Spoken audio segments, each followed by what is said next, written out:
Oh, I'm live. Okay, let me go this.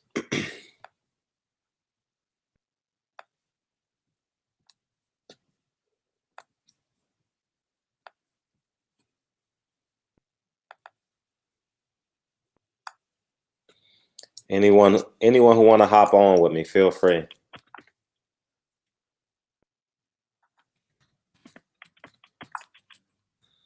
Anyone who want to hop on with me, feel free.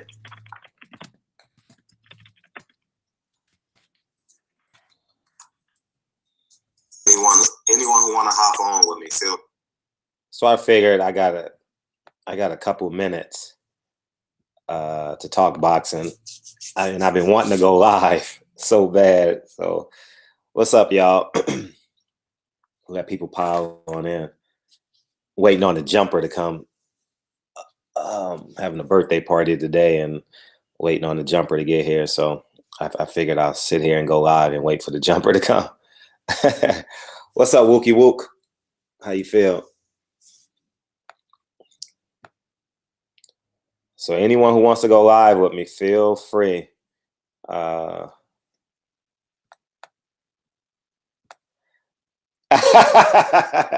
Appreciate you, man. Thank you. Where you working at?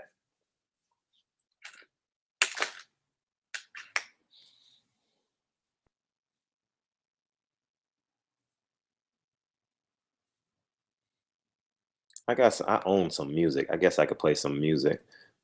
That would be a good idea.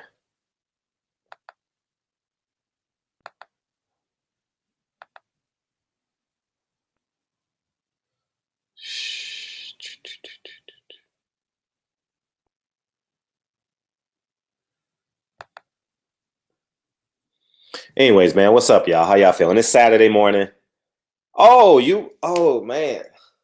Have we spoken before? Shit, I need your hookup. Email me for sure, please, man. Terrence Crawford is pretty damn good. Man, email me. I need the hookups on the hotel. I'll pay you for sure. If I can get discounts that make sense for the both of us, I'll gladly pay you for sure. Because them New York hotels are dumb expensive.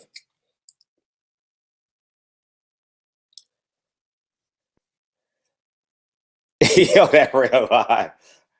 I appreciate y'all, man, coming in. So I figured I'll go live and talk about Terrence Crawford, Earl Spence, whatever you guys want to talk about. So just put in the comment section whatever you guys want to talk about. Oh, what's up? You in Beantown? Red Sox. I'm going to. I may go to Game 5 tomorrow. So depending on what happens this weekend, but my goal is to go to Game 5, man. So feel free to put in the comment section, jump in as you see it, and I'll just talk. If you want to jump on, I'll give you a link. If you want to jump on and come on with me and talk boxing, I'll throw you a link. All right. If you disagree with me, come on in. I'll throw you a link. All right. So I don't mind. I don't block anybody. So if you guys agree with me, we'll get it in. SJ Fish 101. What's up, King? Terrell Jackson, Sal's Blog Talk, Eric 415, Wookie Wook. What's up? Hit me in my DM, Wookie Wook, if you can help out with the discounts, man, for sure. Oh, okay. You want to talk about Canelo jumping to DAZN?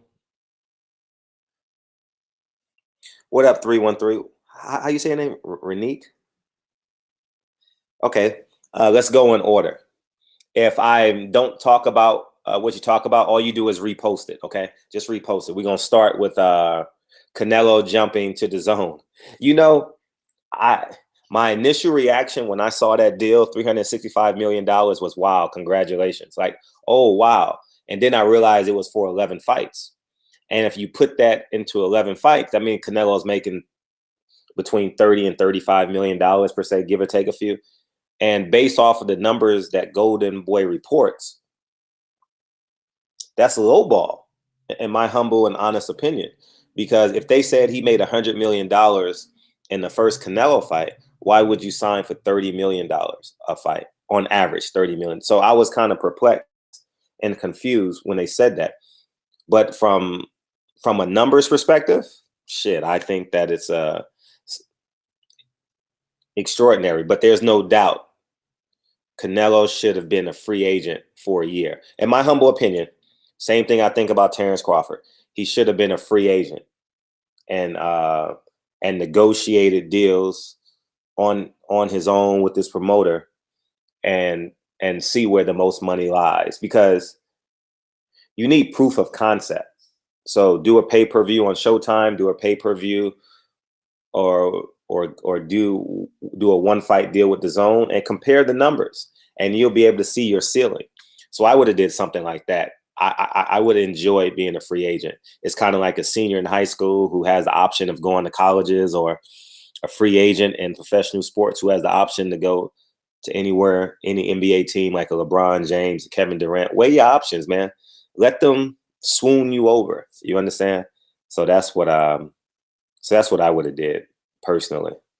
Your honest opinion, chances AB has against Pacquiao, I think it's the worst version of Mikey, Broner, and AB could get hurt. It's I think it could be bad. I'll be covering that fight. I'll be covering that fight wall to wall for y'all. So I should get there Wednesday. Sometime around Wednesday, I should get there that week. And I think my initial thing is I'm going to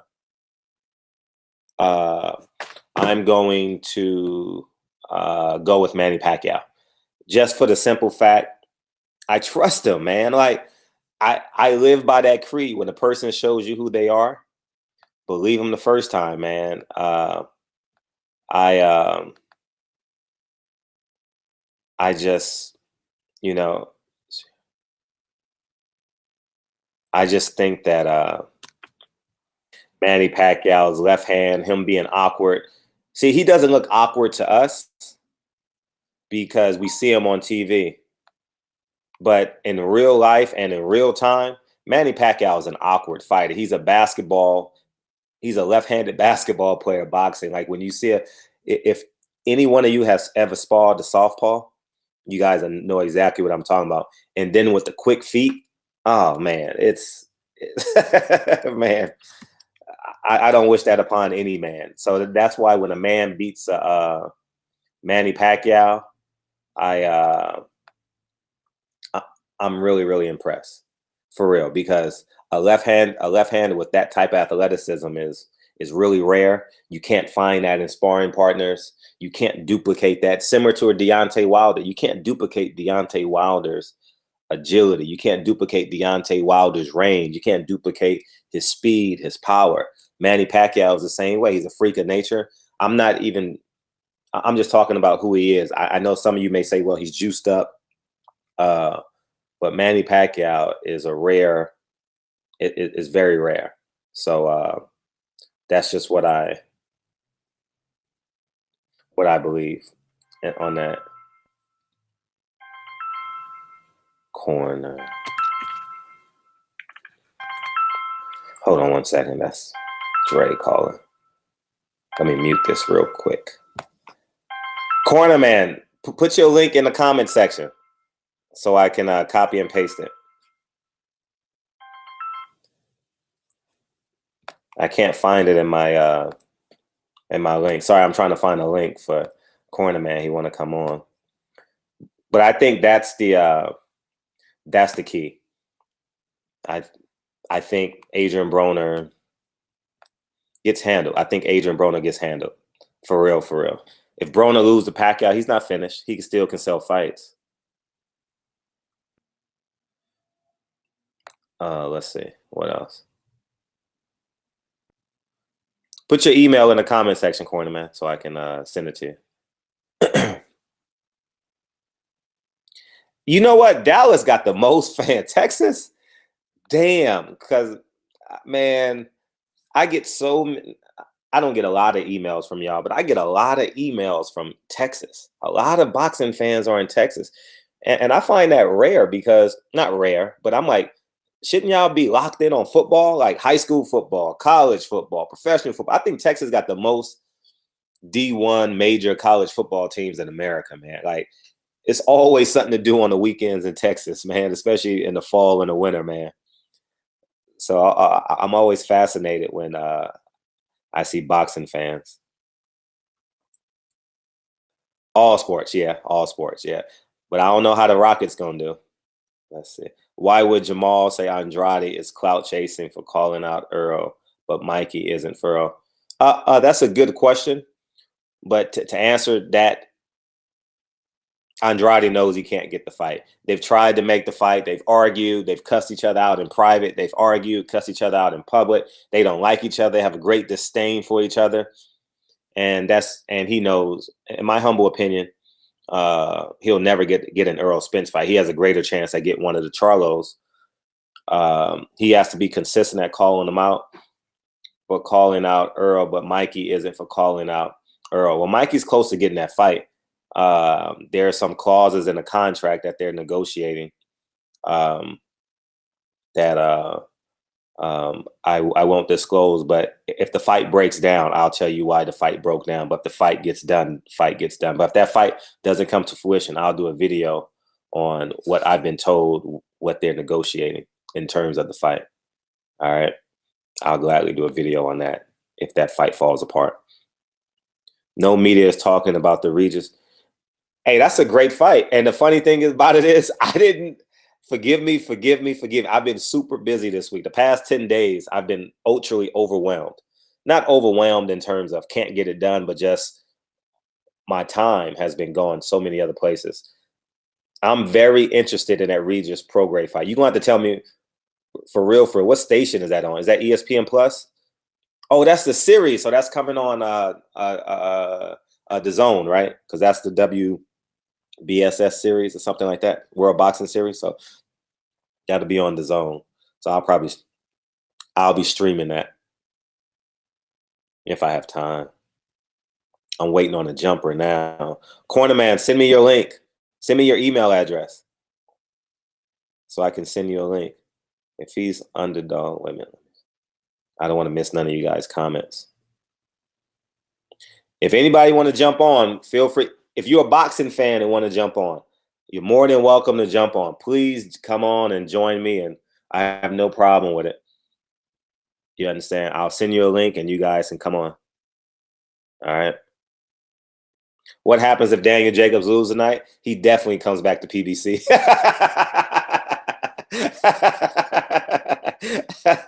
Oh man, but Daniel Jacobs is still an Al Heyman fighter. But I think that actually if he loses tonight, he literally becomes one of Eddie Hearn's typical signees. You understand, like a man. You know, he becomes a Jesse Vargas. If he loses this fight, he is an above average gatekeeper. You understand? Because he still has the capability of winning, but his next big fight, he'll come in as the B-side fighter. Low end. The zone fighters always call fighters. They don't fight. Yeah, you're right. It's on the zone for yeah, I'll definitely stream that for sure. Boo boo tripping. If Pacquiao loses, where does he go? He'll still be relevant. Manny Pacquiao will still be relevant. Maybe you give him to Sean Porter. Sean Porter's always been calling out for that fight. He's wanted that fight. You know, they were sparring partners for years. So Timothy Bradley and Manny Pacquiao is a dream fight for Sean Porter. I think Manny Pacquiao gets 2 losses in this equation. Who's Hurd fighting? A tune-up guy. I heard I know the guy's name. I don't want to mispronounce his name. Oh man, it'll come to me. It was like that's a 4-day-old conversation I had, and I should have remembered, and I should have did a video on it because I knew the fights. I should have did a video on it. I apologize. I forgot the guy's name. It is a really good fight, I think.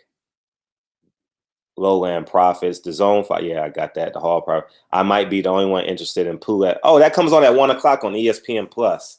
I saw that on the bottom line. I saw that in a commercial when I was falling asleep, waking up, watching the trying to watch the baseball highlights at 2 o'clock in the morning last night. For real. The Hall, I say he's finished because he can't beat no one. I believe. Fred, I respect what you do for the African American fighters. Yeah, I hope so, man. That's my mission statement. Black media gave me a chance in the beginning. I applied at the LA Times. I applied for all these other media outlets. Black media gave me my first opportunity in terms of writing in newspapers, and I'm loyal. You know, you know, um, it takes longevity. And I'm definitely in it for the long haul. What happens? I appreciate the comment too, Yellow Man. What happens is that I told that PBC is no different than Eddie Hearn. Is your perspective on that? I'm not going to agree or disagree with you, but they got more horses. They got more horses in the race. So you have the right. You have the right. Right. What's up, Cali Factor? How you feel, King? Do you go to school? No, I didn't. I was a history major. I was going to be a lawyer. And my GPA, I graduated with a 2.53 GPA from Whittier College. And I had to fulfill some prerequisites. So I just became a school teacher and a coach. And that's it. But I've been writing. Sorrow was it? Yeah. I think it was Michael Sorrow. I think it was Michael Sorrow. I think it's Michael Sorrow, Lawrence. Don't hold me to it. I'll know tomorrow. I'll call someone tomorrow morning and I'll find out who it is. But I knew his opponent like a month ago when I told you guys he was fighting, and I just completely forgot it. Well, I knew the 2 or 3 opponents he was going to fight. I don't think they had narrowed it down then, but I'll find out for you guys for sure. All right. Corner Man, send me your link. Send me your email. I don't have your email. Please send me your email so I can send you in. I'm trying to your email address ain't coming up on my Gmail. So send me your I guess Wilder should have signed with Eddie since the heavyweight has more horses. No.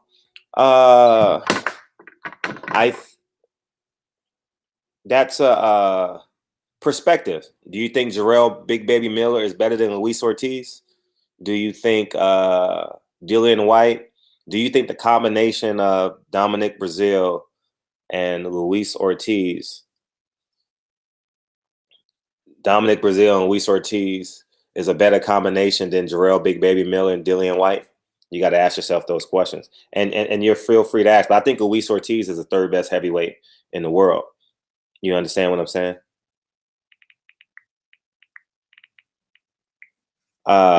So at the end of the day, it's definitely your opinion. Luis Ortiz is. If Luis or no, he's on the undercard of he's officially on the undercard. If they offer him a bag after the December 1st fight, by all means, he should go over there and fight and get the money. He's deserved to take that fight for quite some time. So I genuinely think that he should do it. Kwame, do you think that they protect Canelo from fighting? Oh, hell yeah. Oh, hell yeah. That's a Quan Brown. That goes without mention. Hell yeah. He's a $365 million man with an 11 fight deal. Church, I have a lot of videos on property. You have to go through them. Or sign up for my Patreon. That'll give you a lot more insight. The Corner Man Radio. Let me see if I could bring in Corner Man Radio. There we go. All right, Corner Man Radio is gonna come in any second. Fred, you do those stock tips on my Patreon, yeah. So feel free to join my Patreon. Black Dollar. I did work for the LA Sentinel for sure. And LA Watch Times, all that. Yep. That's where I started. Ken Miller was my first editor. Boxing fans may know Ken Miller.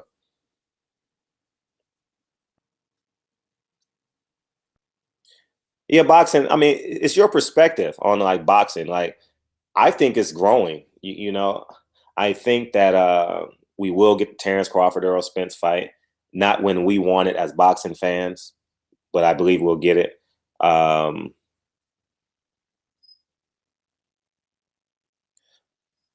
It'll happen. One king, Everybody wants Spence versus Crawford. They do want Spence versus Crawford. But let's put this in layman's terms, since we're on YouTube, right? YouTube channels don't fuck with other YouTube channels because they think that they're bigger, badder, and better. Or they just don't want to fuck with them, right? So on our level, y'all would die for, let's keep it 100. Y'all would die to see me debate with people who don't like me, right? You would die to, like, that would be like must see YouTube, right? That would be like must see YouTube, right? You guys would die to see that, right? But it doesn't happen. So at the end of the day, Corner Man, you in? Yeah, I'm here. Okay, great. Okay, so at the end of the day, I think that it's important that we fully understand and grasp the business side of it. And as a boxing fan, I think it's I'm disappointed as a boxing fan, but I get it because I'm an entrepreneur. So I understand about how you got to ISO people out. Corner Man, I'm sure you can speak volumes about your disappointment in Terrence Crawford or Spence. Yeah. Put in the comment section where people can follow you too, like your link. Oh, okay. Yeah, so people can subscribe and keep on posting so people can subscribe to your channel. Right, man. It's the Cornerman Radio, man. I'm glad to be back on Barbershop Conversation. I respect your channel, man. I love your content. Mm-hmm. And Thank you. The viewers, man, subscribe to the Cornerman Radio on YouTube, and you will see exclusive interviews, exclusive boxing talk, and predictions and all, etc. But my disappointment for the Crawford and Spence thing, man, is just I want to see that fight now, man. And I don't know. I thought one fighter who I never thought would have became a businessman was Earl Spence. Sure. I thought Earl Spence was the man that it don't matter where is that. It don't matter. It's ESPN, the Zone. I want to be undisputed. I want to fight the best. I want to show I am the best. And I thought that was Earl Spence. I thought he had enough balls to do anything because everybody was scared to fight him, or the interpretation that or the scenario of people was scared of him. He couldn't get the best fights. You know what I'm saying?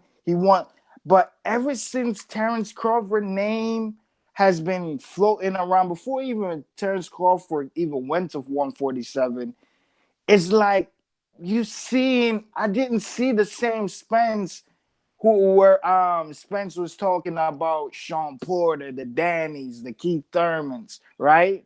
You know what I mean? Same like Sean Porter. Like Sean Porter said, Earl Spence wasn't in my radar 3 years ago. He wasn't there 2 years from then. And you know what I'm saying? Same with the Crawford. Spence did the same kind of Sean Porter perspective, but just didn't say that. And I just didn't like the way I just didn't like it. He's like, yo, let's see how he do against Jeff Horn, then we can talk. Why this is a little guy. Mikey ain't even going 147. You ain't saying let's see him against Danny Garcia and then we can talk. No, you want to fight him, jump to the idea. But Terrence Crawford, you don't want to jump to the idea. He a little guy, right? He quote unquote little guy moving up. I thought Spence would have tried to do that. But I don't know, man. It's just ridiculous. And then when Crawford fought Benavidez, I thought Crawford would have called out Earl Spence. Like, come get this work, Spence. Come get this work so I can beat your ass. And you know what I mean? I thought he was gonna say something like that, but he didn't. You know what I mean? But I don't know, man. This whole thing is disappointing. But I believe when that fight ever comes to fruition, or if it does come to fruition, I believe Crawford will beat Spence because Crawford gonna want it more. I don't think Spence wants it. You know what I mean? He gonna have to show me otherwise. But at this point in time, it seemed like the Crawford team now is a little bit more enthusiastic on fighting Spence than Spence team enthusiastic to fight Crawford. But I just don't believe if that fight don't happen next year, I don't believe it's happening. I Because think I don't see. I think it will happen in 2020. I think you got to suffocate Bob Arum. You got to choke the living daylights out of him. He's he did the same thing when he had the ace high. And I'm not saying that I'm not saying go tit for tat, but you also got to understand that Bob Arum literally tried to take Al Heyman's livelihood. And if you look at that from a man's perspective, if someone tried to get you fired on your job or tried to shut down your entrepreneurship, you wouldn't like them. You know, and it was simply because of jealousy. It was simply because Al Heyman thought outside the box, and it was simply because he's undetected, because he created something that will not show up in courts, will not show up on the streets. He created his own job, which is the advisor.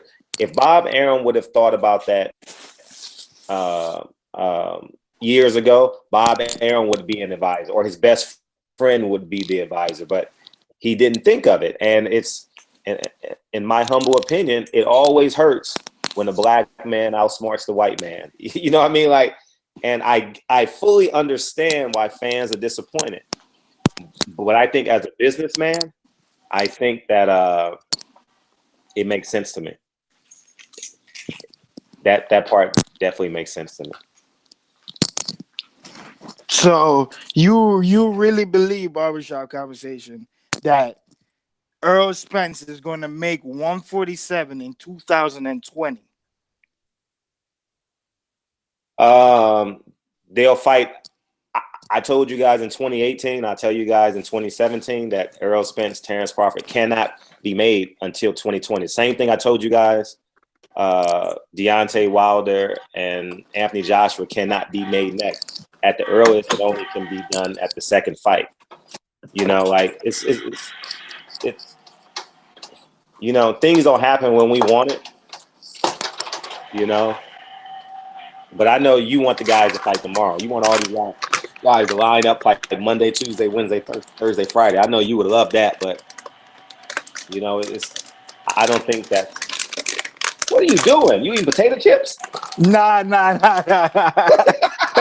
You can't just have just one. What are you eating? Some Lay's? Nah, I'm trying to get my thing out my you know them things. Damn, my thing for my washing machine. Oh, okay, dope. Oh, okay, dope. Oh, you wash your clothes right now. Yeah. I appreciate you multitasking and coming on with me for sure. Right. Yeah. Quan Brown said, great video about Al Heyman, Bob Arum, and the business. Thank you. Black Dollar. Why have I never interviewed Tim Smith? You know why I don't interview Al? I mean, not Al Heyman. I definitely interview Al Heyman, but like Sam Watson, Tim Smith, and all these guys from PBC, because I'm with them so much that I don't be like it feels redundant to interview them if I'm going to tell you what they say in a commentary video later. So you understand what I'm saying? So put two and two together and we'll move on from there. Keith Thurman is a joke and he tried to hold the belt forever. What's your thoughts on Keith Thurman? Man, Keith Thurman, I've been saying it on my show, The Cornerman Radio, that Keith Thurman is my number one favorite fighter, man. Mm-hmm. I really love Keith Thurman, you know what I'm saying? But I just want to see Keith Thurman back. Mm-hmm. I really want to see him back. I don't want to see no rematches with I don't want to see no rematches with Danny Garcia.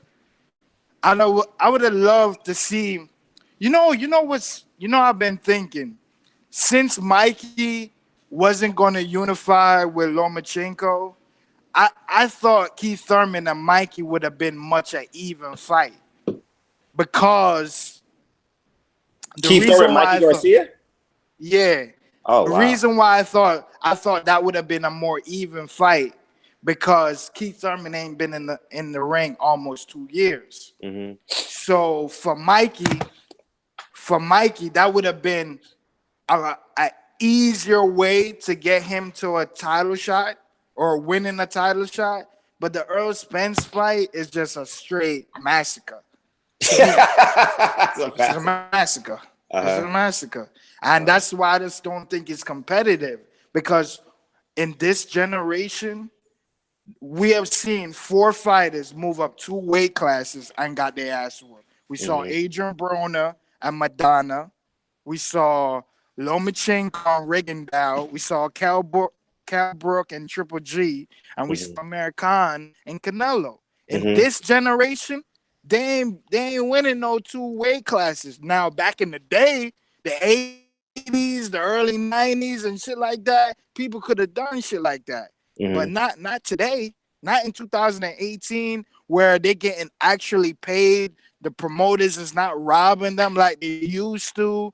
Dudes, it's a different thing, man. These guys is not hungry anymore. So I just don't believe Mikey can do anything to Earl Spence. But Thurman, for having 3 injuries, once a shoulder injury, once an elbow injury, and a hand injury, and being out of the ring for almost 2 years, by the time he come back, it's 2 years, that would have been a much evener fight for Mikey and Keith Thurman.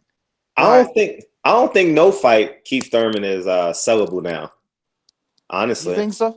The real fight fans, to the casual fans who may like Keith Thurman because, he's very, when he was coming up, he was very attractive in terms of drawing people in. But to the real fight fans, I think we'll watch him with one eye open. You understand? We'll be real keen on how he responds. What's up, Ashley's Corner? She has a question for you. She said, radio, the dude that keeps saying Tevin Farmer stops Tank Davis. Who? Ashley's Corner wants to know, do you think, are you the one that says Tevin Farmer is going to stop Tank Davis? No, I ain't never said that. Yeah, question. What's your thoughts on Tevin Farmer? I did interview Tevin Farmer. He came on the Cornerman Radio. I interviewed him one time. He's from my city, Philadelphia.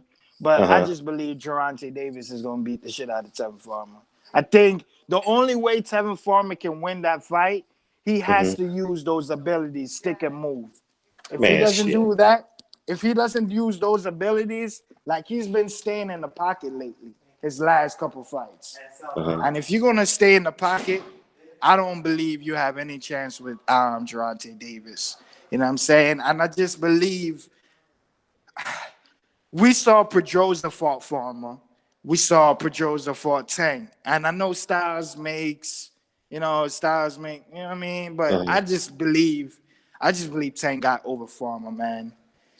And that's my opinion. I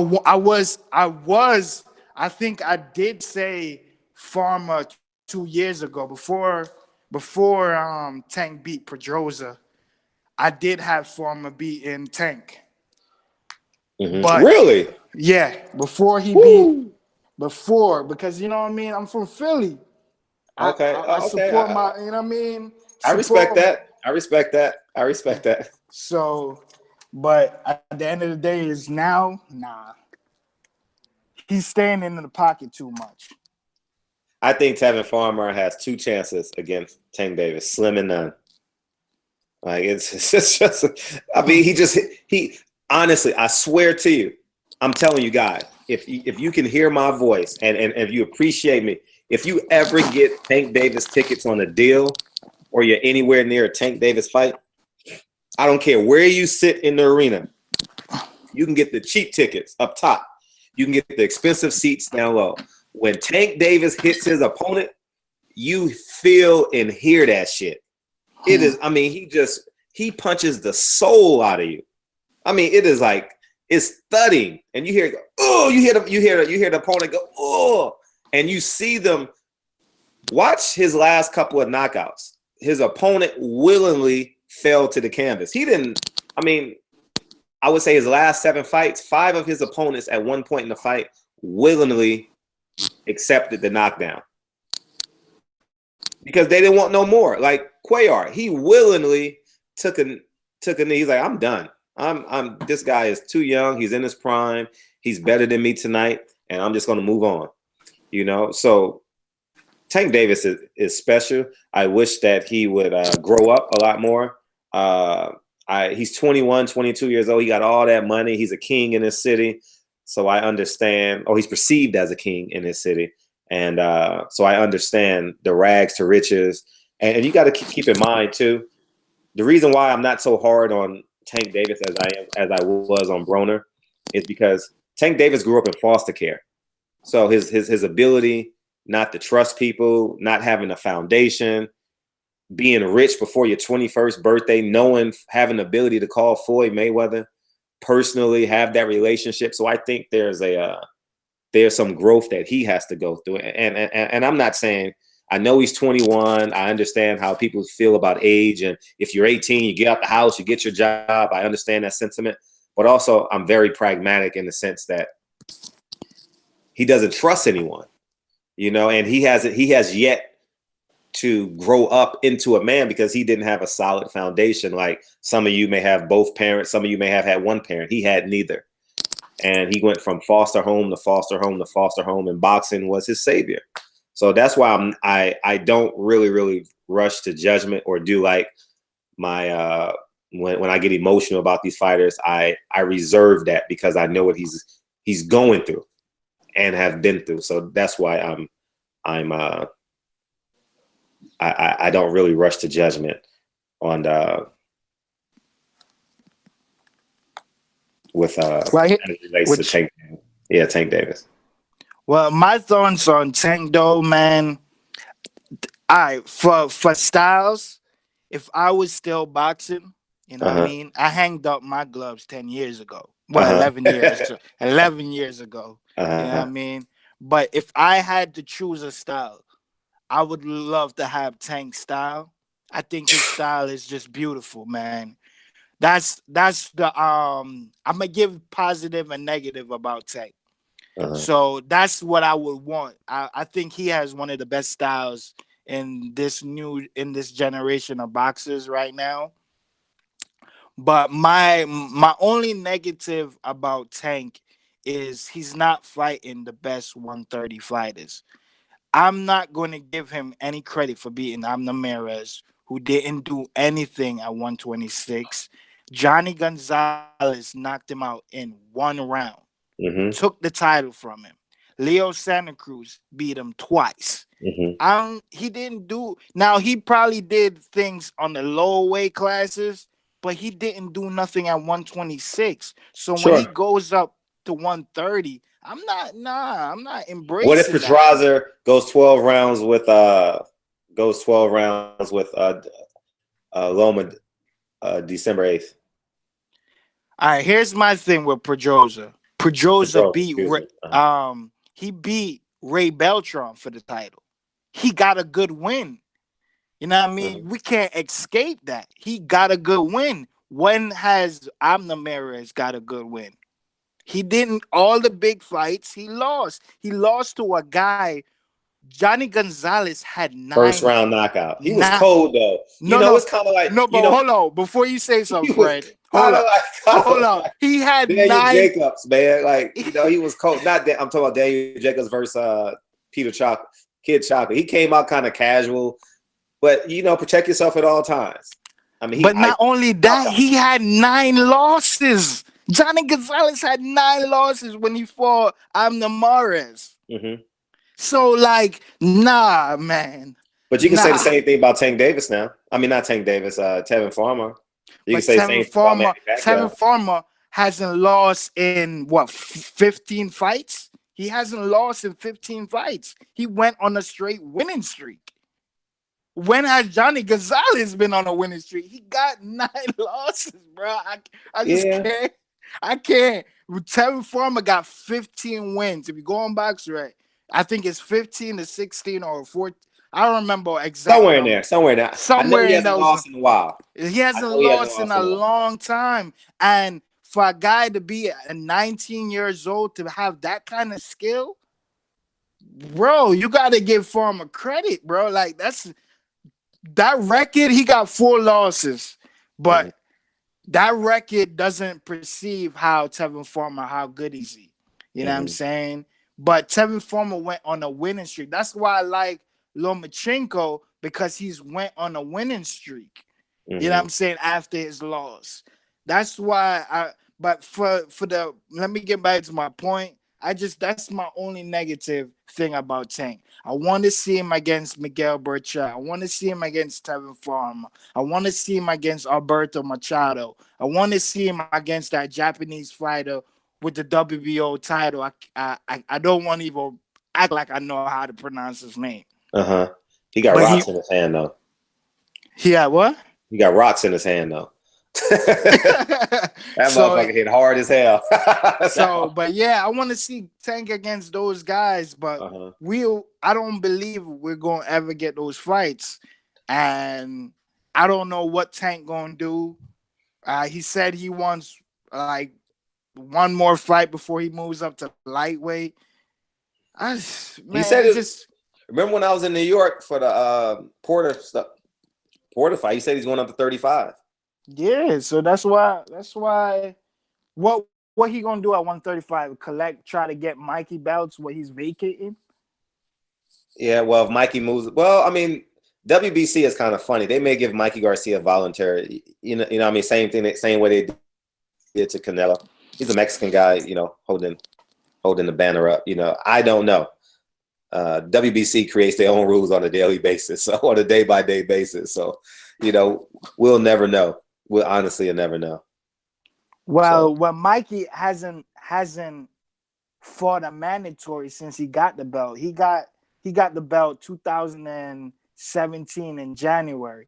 In 2019, when he fights Earl Spence, that's 2 years and 1 month that he hasn't fought a mandatory for that WBC lightweight belt. Luke Campbell is his mandatory. So I don't know, man. The WBC got to make something happen, because damn, bro, you went 2 years and then fight one mandatory. Mm-hmm. You know what I mean? That sounds real suspicious. Man, WBC is, man, they're gonna be up for investigation. Before I die, the WBC will be up for investigation. If someone's gonna blow a whistle, they're gonna do somebody dirty, and they're gonna pop. Someone's gonna be a whistleblower. You know what I mean? Because they just move like they want to move. It seemed like they have. It seemed like they have no bylaws. Mm. It seemed like they can just do whatever the hell they want. Like, why haven't Gary Russell? And I know it's not Gary Russell's fault, but I want to see Gary Russell fight. Like, I want to see Gary Russell fight. I think Gary Russell is like, I tell Gary Russell this before. I said, I think he's Odell Beckham with boxing gloves. I think he's just special down there. Hand speed. He's getting older now, so he's not as elusive as I saw him against JoJo. But I mean, he can throw 100 punches in 14, 15 seconds. Like, he's just stupidly gifted. And if we go up in a weight class, we obviously know the Canelo, what they did with Floyd Mayweather and stuff like that. So at the end of the day, man, WBC can do whatever the hell they want, and everything is okay. I appreciate all the positive comments too in the comment section. But what I believe with Gary Russell, though, I think next year we might get an undisputed featherweight, because Bob Arum and Frank Warren just announced, after the fight with Josh Warrington and Carl Frampton December 22nd, they will fight Oscar Valdez in a unification in April. I believe it when I see it. They both, remember, Frank Warren and Bob Arum both signed to ESPN. Carl Frampton is Oscar Valdez mandatory. He's his mandatory. That's his mandatory. It's Carl Frampton, Oscar Valdez. And they both signed a deal with ESPN. They both control the WBO for some odd reason. The only promoters I see fighting for that WBO title. I believe it's going to happen in April. You know what I'm saying? If the both promoters want it, they both sign on the same network. They both control the one sanctioning body. I believe it's going to happen. All these guys got to do is fight Gary Russell and Santa Cruz and we possibly might get an undisputed featherweight. Call Frampton, Oscar Valdez is not even a fight.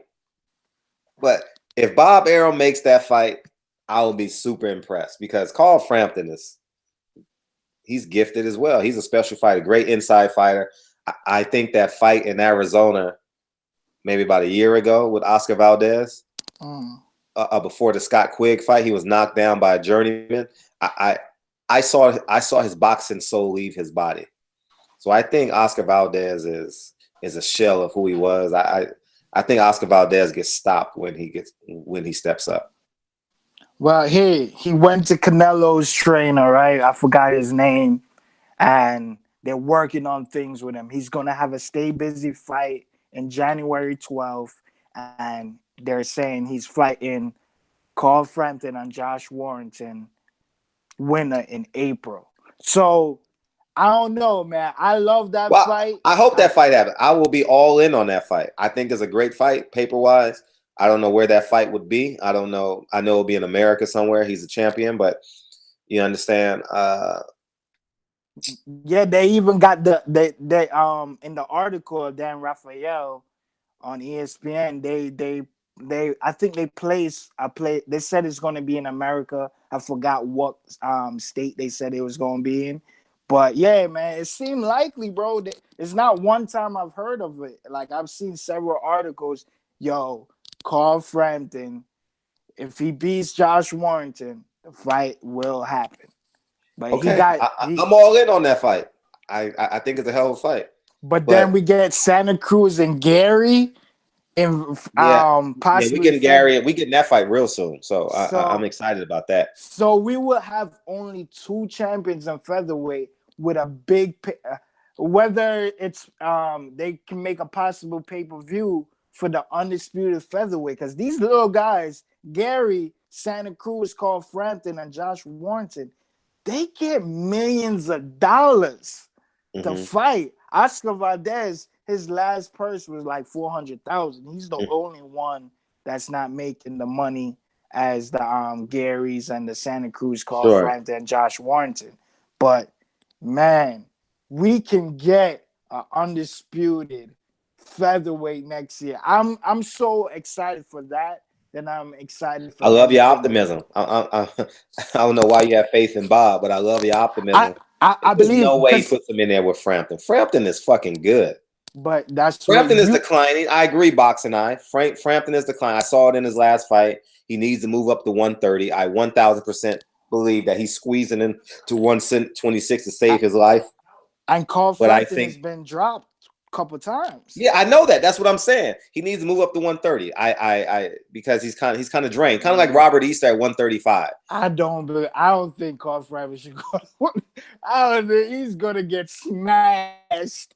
I just believe everyone's gone at 130. I mean, by the time he gets there, it'll be a new crop at 130. The Leo Santa Cruz will follow him. The Gary Russells will follow him. So he'll still be in that circuit, and his first fight obviously be a journeyman at 126. They'll move him up to 130 and he'll knock him out and, build his name back up. But I think I don't have faith in Bob Arum.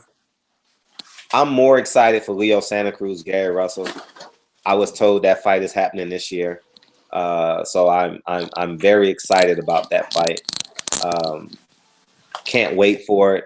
I love covering Leo Santa Cruz, and I have a new infinity when I went down there in May to cover Gary Russell. They embraced me. I honestly don't know who wins that fight. I would have to break that fight down. Obviously, my impulse reaction is like Gary Russell's too fast. Gary Russell's too this, but Leo Santa Cruz reach is fucking stupid at 126. You understand? And his ability to throw 100 plus punches around is just ridiculous. And Gary Russell feet doesn't move with his hands as much anymore. So I'll have to seriously break down that fight. But impulsively, I would say Gary Russell wins that fight on talent level. But Gary Russell is not as active. But Leo Santa Cruz hasn't been that active either. So. But the thing is, for me, I disagree. I want Gary to win, but I think Leo Santa Cruz. This is the only year Leo Santa Cruz hasn't been active. He fought every time, like at least twice a year. You know what I'm Sure. saying? Uh-huh. But this year is the only year because they're trying to make this Gary Russell and Santa Cruz fight. That's what Showtime really invested on making. They've been prolonging that Gary to get a fight, a really great fight for a long time. They've been denying him because Heyman had called Frampton. He had Leo Selby when Leo Selby was champion. He could have made these fights, but all the guys wanted to fight Leo or Carl Frampton. But my point with the Leo and the Gary fight, I want Gary to win, but I don't believe he's gonna win. I think that's a tough fight for Gary. That's a tough fight for Leo. That's a real tough fight for Leo. It's a tough fight on both ends of the spectrum. You understand? Leo's gonna get hit with punches that he doesn't even see. Like here's my thing, my breakdown. The reason why I believe Leo is going to win, because if you see the Diaz fight, right? The reason why Diaz lost that fight, because after the second half, he didn't let his hands go. Leo Santa Cruz is going to let his hands go. He's going to throw 1,000 punches around. He's a tall featherweight. And that jab, I just believe Gary, you see, Gary could have been I think he could have been a better boxer, made it more easy if he used his feet. He don't like to use his feet. He likes to stay in the pocket. I agree. And that's the thing. And that's why I believe Santa Cruz is going to win. You're not going to beat Santa Cruz that way. You got to use your footwork. And if he don't use that, he ain't winning. I'm pointing back up here. I want Gary to win, but he ain't going to win. I know Gary can counter him. Gary can catch him in between shots, though. Yeah, but that's not gonna make you win a round. You know what I'm saying? Leo Santa Cruz, his little beautiful 12 shots to Gary's 50 punches is not gonna make him win the fight. I agree. Leo will look better on the judges' end, like in terms of. I totally get, but when we get there next year, I'll be glad to break down that fight, man. I think it's a fun fight. I think it engages damn near every fight fan. It's one of the few fights that engages everybody. I think Errol Spence, Mikey Garcia engages the fight community. I said engages. Remember, I text you. This is sports and entertainment. I swear to God, I'm gonna call my college friend. I'm gonna wire him some money. I'm gonna put a boatload of money on Errol Spence. Like I'm not no fool, but I know that Mikey Garcia, Errol Spence brings the boxing community together for a fight. You know, like Mike Tyson, Evander Holyfield, Floyd, Manny Pacquiao. I'm not talking about numbers. I'm talking about it's a fight that will guarantee people will be doing countless videos, countless articles, countless interviews, asking questions about that fight. I just believe it's just stupid. Whoever his team is, they don't love Mikey as they think they do. I just believe y'all just stupid. Y'all ruin these Mikey's career. Mikey could have fought Loma. He has a better chance on beating Loma than he ever, because Linares dropped Lomachenko. Even Gary dropped him, but they didn't score it as a knockdown. So, and he lost to Salido. So I think Mikey should have really tried. Now, I know a lot of people going to blame Bob Arum or whatever the case might be, but at least try. You know what I mean? Nothing can beat a try. You never even try. You didn't pick up a phone and call Bob Arum. Robert Easter fighters work with Bob Arum. So I think when you don't like someone, you don't like someone. You know what I mean? You got to take into account people. See, we're selfish as fans because you know why? We watch the NBA season and the champion from the East plays the champion from the West. We cut the NFL on, the champion from the AFC plays the champion from the NFC. We cut the baseball on, someone from the American League plays the winner of the National League. We forget. So that even if you have emotions in these sports, whether you hate someone, love someone, you have to play them because it's a schedule. But in boxing, you can carry out when someone did you wrong. Bob Arum didn't pay the dude for 2 years. He forcibly shelved the man for 2 years unable to earn income, and he's a top 10 fighter. How would you feel if you're a top 10 fighter, no matter the weight class? Bob Arum is shelving you because you won't abide by him. He's forcibly trying to dictate your career in the wrong direction. He could have got money. He could have fight Bud. He just didn't want to fight Bud. How the fuck he gonna fight Bud? He's coming up from 130. Come on, for real. Man, come on, man. Now you act like a fan. Now you acting like a person. Listen, man. Just wants what he wants. Mikey was supposed to fight Gamboa lightweight. Gamboa is a more realistic comparison. No, but he was going to fight. He was going to fight Gamboa lightweight.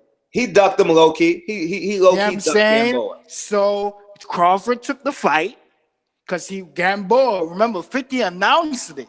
He announced it, put it on social media. We got to fight Mikey and Gamboa. What happened? Mikey wanted more money, right? He wanted more money. He heard what Gamboa was getting. So he's like, nah, I want more money. Right? Terrence Crawford took it, smashed him. So why we can't see Mikey and Crawford? The winner was going to fight Mikey regardless. You know what I'm saying? So let's not do that, Fred. I think you're being too nice to Mikey, man. I don't think I'm being too nice to Mikey. I think he ducked Gamboa. I think Terrence Crawford was not, not really in the realistic plans because you got to build 2 stars on the platform. So I don't think that was a realistic fight between Mikey Garcia and Terrence Crawford, no matter what no one say. I think he was tired of Bob Arum taking 40% of his money. At the end of the day, Bob Arum gets you, man. I'm telling you, I'm gonna do a video with pictures, with statements from fighters. I won't say their name. I have in my old phone when I was running around doing this newspaper stuff. When I had to get quotes from people, they used to send me quotes, and I'm telling you, they say don't use my name, but you can use this quote. I'm telling you, I'm gonna drop a video that y'all gonna be like, no, I didn't know none of this shit for real, man. It's in my old phone. I have my old phone in my drawer. I'm gonna pull it out and you guys gonna see the shit. Bob Arum is not a good guy. I totally agree with you. But here's my thing: he's not with Bob Arum no more. He beats Lomo. He's definitely pound for pound. He beat. Why would you do business with the man though? Fuck him. Listen, if Mikey Garcia really did an interview, he'd be like, so why we got to see Spence then? I don't want to see that shit. The thing is, you know what I mean? I don't know if you mind cursing on your show. No, sorry, do you. All right, so but like I'm saying is Mikey, man, I don't want to see the Earl Spence. I don't even know why even Earl Spence entertaining this conversation. I don't want to see it. This is a guy last fight with Robert Easter was that lightweight. No, I don't want to see this shit, bro. This is terrible. Because what is Mikey worth after the Earl Spence? I don't want you patting him on the back. Good job. You fought Earl Spence. Man, I didn't believe. Well, that's going to be the narrative. I don't care what you say. That's going to be the narrative. That's bullshit. That's bullshit. No, he's not getting knocked out. He's getting stopped. Bad. And that's the thing, bro. This is not even competitive. This is not competitive fight. This is a smash. This is bro. If Robert Garcia let this fight go 12, you don't love your brother, bro. You don't love your brother. Sorry. You don't love they got to get in the ring first. They got to get in the ring. They got the ref would stop it before Robert Garcia, so they got to get in the ring and fight. Earl licking his chops. He is. Same way Floyd licked his chops with the Showtime deal. No different. He's like, yo, licking his chops. This is on the grill. No different. Nah, man. No different. It's no different. People think they can beat him. So people think that they can, man. Same way Marquez thought he could beat Floyd. Fred, he got outboxed for 12 rounds. Fred, you know what was You know what's so funny? Uh-huh. Earl been claiming he want unifications, right? Uh-huh. He wants the Mikey fight more than the Sean Porter fight. What? That's how badly Spence wants this Mikey fight. Yo, Um, bro. He said on the press conference after Sean Porter and Danny, he said, "I'm gonna fight Mikey, then I'm gonna fight Sean Porter." Wouldn't you think Earl be jumping to Sean Porter for a unification? not if it's Then on pay-per-view. Mikey. Not if Mikey Garcia's on pay-per-view. Hell no. Hell no. He got two beautiful daughters. Hell no. Hell no. This is what I'm saying. I'm telling you for real. This is. How many punches do you take in camp? How many punches do you take? About 3,000 punches. Between 150 rounds you spar, you take about 2,000 punches to the head and to the body. 3,000. Yeah. Shit. Yeah, something like that. Shit. I'm going to get the money. People don't understand. See, I'm in the gym every day with real fighters, real professional fighters. I know the struggle. I sponsor fighters. I know the struggle. I understand when a fighter, if a fighter did this shit 6 and 7 times and 10 times, I would say piece of shit. If a motherfucker does it one time,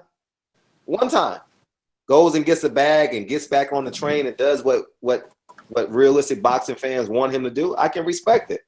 You know, but if a man goes and steals a fight one time, I think Earl Spence, Mikey Garcia he should come out like Floyd Mayweather against Conor McGregor. Come out with a black mask on because he's gonna beat the shit out of Mikey. Mike Garcia's 5. I think Mike Garcia is shorter than me, you know, but he has that hair, so he looks my height. But he's 5'7". They say he's 5'7". I'm 5. Say, hell no. I'm taller than Mikey. But Mikey's a tactician now. That he had the most perfect knockout of that last name starts with the Z, the W, to win the WBC belt on the Leo Santa Cruz card. That was the most perfect knockout of the year, of the next year, of the fight. I mean, it was just he's a tactician. No, but that and the David Lemieux and Curtis Stevenson, that shit was beautiful too. Hey, Town, if you want to come on, let me know. I'll send you a link. You know what I'm saying? But yo, I wanted to talk about. We never got a chance to talk about. What's up, Brandon Washington? What's up with the Wilder card, man? And shout out to the whole LDBC, man, and my co-host Boxing Eye too. But yeah, let's talk about the Wilder and Fury. You don't like it? Go ahead. No, I want you because I want to hear you because you told me a card, and then now I'm hearing a different card. So I've been hearing too much different cards. Which one is it, man? You know what I'm saying? Like, let me know what you know, Bob. Mm-hmm. We know that. I told you guys. Jared Hurd all the time. Jared Hurd is fighting. He's fighting a soft touch. You know who Jared Hurd is fighting. I know the two names, but I gotta confirm it. I heard Luis Ortiz is fighting Kaufman. Yeah. I didn't break that fight. You didn't break that fight. The only fight I broke was Gerald Washington and what's the kid name from Europe? Joe Joyce, the Olympian. I was told John Molina is fighting Omar Figueroa. I don't know what's happening with that shit, but maybe they're doing 2 cards. And I told you Jared Hurd was fighting. It's a decent card. It's not a great card. It's definitely not a great card. I would love to see a big time Mexican fight, a B+ fighter on this card, you know, just to confirm the sellout, just to make sure that there will be a sellout. I would put a big time Mexican on this card, you know, and then I would put my next great black fighter as the first fight on the pay-per-view. I don't know who he is in PBC, but I would do that, and I would build up. I would go black versus Mexican, and then put Tyson Fury versus Deontay Wilder. That's what I would have done with this pay-per-view card. Well, I interviewed Omar Figueroa on Monday? Yeah, about a week ago. This Monday just passed. Oh, Monday. It was Monday. Okay, Monday. Yeah, so he told me the John Molina fight, he hasn't heard anything about that. He knows, but he said he would willingly love to fight him on that date.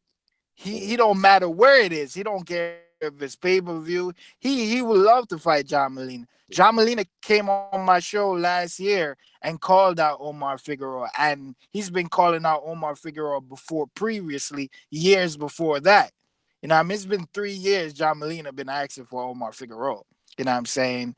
But I even had I DM'd John Molina the interview, and he also said, man, he's like, it's no hard feelings. I know you got Omar beating me, but I bet you had Rougeland beating me too. And I was like, yeah, I had Rougeland beating you. I think most people had Rougeland beating John Molina. Right. You're right.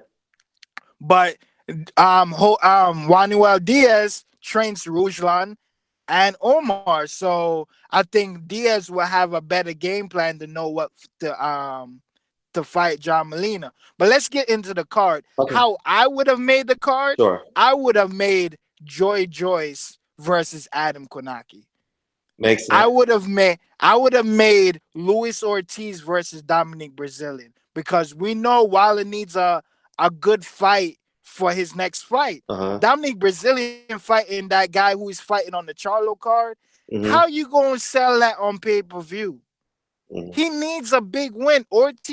Him beating Ortiz would have made the fight much convincing to us to purchase. Most people are just going to purchase that fight just to support Wilder, not because of the fight. Yes, on you take away the fight itself, it's going to be explosive and fun to watch.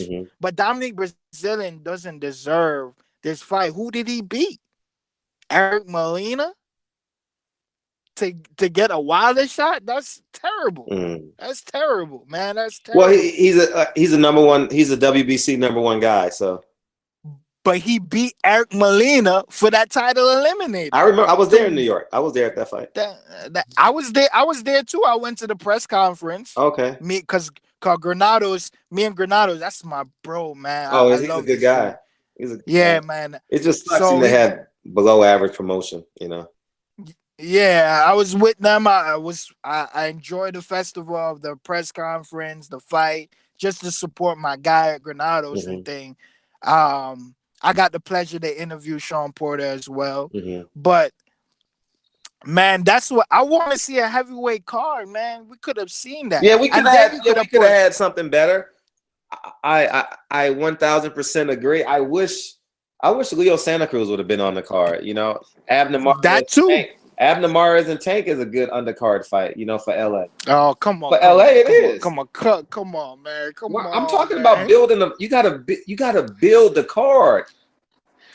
You don't understand. Mexicans thought Canelo was gonna knock Floyd out. There are people, you know how much money I don't know, I forgot how much money I bet on that fight. But I know Tank and Mares. Go ahead. I'm sorry. I know Tank and Mares is a money fight. I know it can sell. No, it's a beautiful fight for LA. We know that. But the fight itself is trash, man. It's trash. It's not a trash fight. That's not a trash fight. A trash fight is Soto Carras versus everybody at 147. That's a trash fight. A trash fight is you being too, huh? I'm being too. You're being too nice, friend. Nice. No, I'm not being nice. That's not a trash fight. It's a predictable winner, but it's not a trash fight. Put in the comment section. So wait, hold up. In the comment section, do you think Tank versus Mares is a trash fight? Yes or no? Put in the comment section, because I'm real curious. Soto Carras. Yeah, but that was years ago, man. Carras versus Burrow. Yeah, those guys aren't the same. You know, Victor Ortiz versus anybody is a trash fight. You know, I mean, any A-level fighter. Excuse me. You get what I'm saying? Like, but I think Abner Mares is not. See, people say no. People say yes. People say no. So what's up, CB Sports? What's up, King? If you want to come on, feel free. I'll throw you a link. Any boxing fans, if y'all want to come on and talk, you guys are more than welcome. I'll throw you a link. You know, I get it. Man, even the rematch where Abner Mares and Leo Santa Cruz trash fight. That's how I believe, man. I look at Abner Mares like, bro, you need to retire, bro. That's how I look at him. You don't deserve to be in no more fights anymore, bro. Unless you just building somebody else's profile. That's I don't know, man. That Johnny Gonzalez put a bad taste in my mouth. Man, he was cold, man. He was cold. Erickson Lubin, cold. Man, it happens, dude. It happens. It happens. It happens, man. You spar, man. How many times have you sparred and the motherfucker double jab you in the first 15 seconds? You like, oh shit, fuck. God, I don't want to be here today. Fuck, I don't want to be in this shit today. I gotta fight this nigga for 4 rounds. I don't want to do this shit. I thought we were just gonna dance around the ring and work on some shit, but the nigga got something to prove today. So I gotta fight the motherfucker. We've all been there, man. We've been there. I'm not saying I've done as many rounds as you. I'm not saying that. I'm just saying I've gone into the ring and was like, I really don't want to fight today. Like this nigga's gonna whoop my ass today because I really don't want to be here. And sometimes we take these motherfuckers lightly. You know, if I'm sparring a motherfucker that's 140 pounds, I'm walking in the ring 160 pounds. I think I'm gonna blow the nigga away. So what do? I soft touch the dude, and next thing you know, he hits me with a body shot and wakes me the fuck up. And I'm like, oh shit. Now I gotta fight. I don't want to fight the dude. You know what I mean? So I think Tank KOs Abner Mares. Johnny Gonzalez caught Abner Mares ice cold because that's just the reality of it. You know, he caught him ice cold, you know? So with 9 losses. Yeah, I don't know how many losses he had, but I appreciate you refreshing my memory. 9 losses. I gotta TV Sports is coming in too. So he's coming in right now. Carl Burrell, what's up, King? You should be coming in any second. But yeah, you good. Go ahead. Yeah, man. Man, what you I wanted to talk about, Fred. Do you know if you count Wilder and Fury, it's going to be 8 pay-per-view fights if you include December? This year? If you include the Fury and Wilder fight. Well, it is next year. The next year, right? From December to the end of December of 2019. We're supposedly getting 8 pay-per-views on Showtime and Fox. Bro, that's terrible. That's terrible, bro. Well, the cost may be different. First, we got to see what the fights are. So I'm not going to call it terrible yet. You know what I mean? It's like a girl from far away. It's like a girl from far away and you realize she got ass. You know what I mean? You're like, oh, she all right. And next thing you know, she walked by, her ass so fat. You like, you know what I mean? Bro, you know, nine, bro, but 8 pay-per-views, bro. It's a lot, but some may be $50. It don't matter, bro. All right. So the 3 pay-per-views is Wilder. If you include Fury and Wilder 2 fights, that's 1 on Showtime. So we still got 4 to do on Fox. Right, and you got 2 more with Wilder for next year, right? I don't see Wilder going back to regular TV. I really don't know. I don't really believe that. Manny is having 2 pay-per-view fights if he beats Broner. We know he beat Broner, so let me stop saying if. So we got Earl and Mikey, right? Say possibly we get the Sean Porter and Earl. You think Sean Porter is going to not fight Earl on pay-per-view? He going to be like, nah, I'm not fighting this guy until I get my pay-per-view. Because he just fought Mikey on pay-per-view. And to be honest, Sean has done way more than what Mikey has done. He is, you know what I'm saying? You're right. So Sean, even when the idea was floating around, people were asking him, Kenny and Sean, that's on pay-per-view. I got you. So Sean and Earl gonna be on pay-per-view. So that's how many. That's what 3 Wilder, 2 with Manny, 2 with Spence. That's 7. Floyd Mayweather coming back. You jumping the gun. Bro, Can we announce the fights first before we dog them? We don't know who's gonna be on pay-per-view. How about if Anthony Joshua and Deontay Wilder's one of the pay-per-views? Hey man, bro, they're looking like hey. Salute Fred and salute Barzini. Hey, what's up, King, man? How you feel? Yeah, what's How y'all feeling, man? Great. Have you met Cornerman Radio before? No, but I follow. I'm subbed to his channel though. Oh, okay, that's what's up. That's what's up, King. Appreciate it. Yeah, we about to get you to 1,000 subs, man. Get that bread. Yeah, man. Get that. I hope so. Yeah. Yeah. I'm coming up on 400 now, so I'm just And keep on putting y'all links in the comment section so people can go to y'all page, man, and subscribe. Just keep on doing it like every 4 or 5 minutes so people can do it. Go to. So we're talking about Abner Mares and Tank Davis. Is that a good fight or is that a doodle fight? That is a massacre. Tank Davis is going to commit capital murder that night. That's what that is. I told you. No, I'm not disagreeing with what happened. Fred, I'm gonna keep reading. Fred. That is that's a fight when Tank want to put him to sleep. He's going to put him to sleep. That's what type of fight that is. That is abuse at its finest. Abner Mares get hit too much. Tank Davis is too powerful. He's too compact, and that body work I'm talking about, it's gonna be bad. Because Abner Mares will sit there and trade with you. He's got a good jab. I mean, he'll try to move around, but once he feels Tank Davis' power, I'm telling you, that is a massacre. And if Tank Davis really want to get that guy up, if Tank Davis is really on his game and he's serious, like I'm gonna make a statement, 3 rounds max, and I'm being kind, really 2 rounds. Okay, I see it as a 2-round fight, and Tank Davis with a savage KO. I'm being honest. That's how I see it.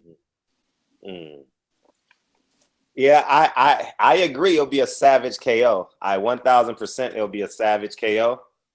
But I like the fight. I like the fight in terms of if it's on.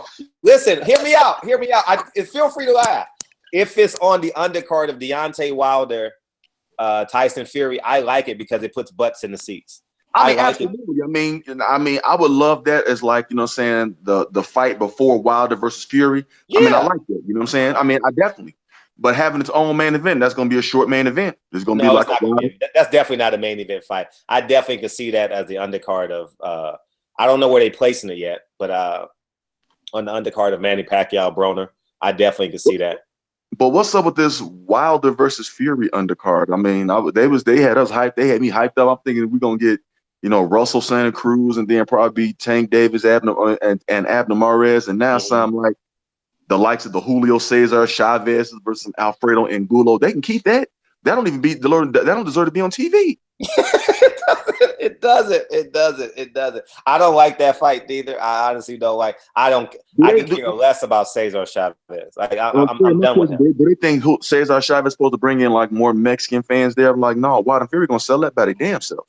You don't need Chavez on there. The last time he fought, we saw him being a punching bag for Canelo Alvarez. Big time punching bag. He didn't even try that fight. He didn't. The man did not try. That was disgusting. I said, hold on. You didn't disgrace your daddy's name. You didn't disgrace. I'm talking about you just disgraced the Chavez name. Yeah, he's done that quite a few times. That's not the first time he's done it, man. No, I mean, he walked around here. The man walked around here looking like he damn near heavyweight too. But one thing though, they said Chavez and Gulo is going to be on the Broner and Pacquiao undercard. Oh, is that what they said? Put that on there. Yeah. That don't need to be on Wilder Fury. That's disrespectful to Wilder and Fury. I still don't want to see it on no Broner and Pacquiao undercard. I still don't. They need to have that separate card. They need to do. True. Honestly, that fight needs to be on like FS1. Yeah, that definitely an FS1 fight. You're absolutely right. That is an FS1 card. You're absolutely right. That is an FS1 fight right there. Like you can put that trash on FS1 on a Sunday night, something like that. Yeah, you're right. The same way they did Molina and Victor Ortiz. Yeah, because Victor Ortiz didn't make that fight. Yeah, you're right. He didn't make it. He got a lot of problems. Oh yeah. But the undercard is falling apart per se. But we get in the fight. I think Wilder Fury is not enough, but it will satisfy us. You know what I mean? It's not the best macaroni and cheese I've ever eaten, but You know what I mean? It'll quench my. I'll eat it tonight. You know what I'm saying? I mean, yeah, you know what I'm saying. I mean, I mean, definitely. I think Wilder and Fury, that main event. I think I say, you know, what I'm saying I have Wilder stopping Fury in the 6th round. I think by then he'll get Fury down. And I'll tell Wilder, as long as you pump that jab to his, to his chest and to his gut, you know what I'm saying? Because he's gonna expect you to go head hunt and put that vibranium right hand. I'm talking about in his rib cage, like light his body up and his chest up. That's how you start Tyson Fury. And then with them knock knees, he got them backward cage for legs. He got you're gonna be able to run, you're gonna be able to move around like that. Yeah, no, you're right. I think it's gonna be one of the worst knockouts in the history. Top 10 knockouts definitely this year, but it's gonna go down in history. He gonna knock. I think Wilder and that's my opinion, Fred. You know what I'm saying? I really think Wilder gonna catch him with a left hook because he's gonna be so worried about that right hand. He's not gonna see a left hook, and it's gonna be something close to Arthur Spilker style. Yeah. You know what? I'll get to Ashley's point in a second. Go ahead. I know a lot of people are gonna I know a lot of brothers is gonna disagree with me with this Wilder and Fury situation. But I believe, man, I'm gonna buy the pay-per-view. Don't get me wrong. But to me, this fight, I would have wanted it 3 years ago. To me, in 2018, I know a lot of brothers is going to disagree with me, but this is trash, man. This is trash, man. I saw trash? Fury and Wilder is trash for what? It's for one reason. For these 2 reasons. I'm going to say his opponent, right? His first opponent this year, right?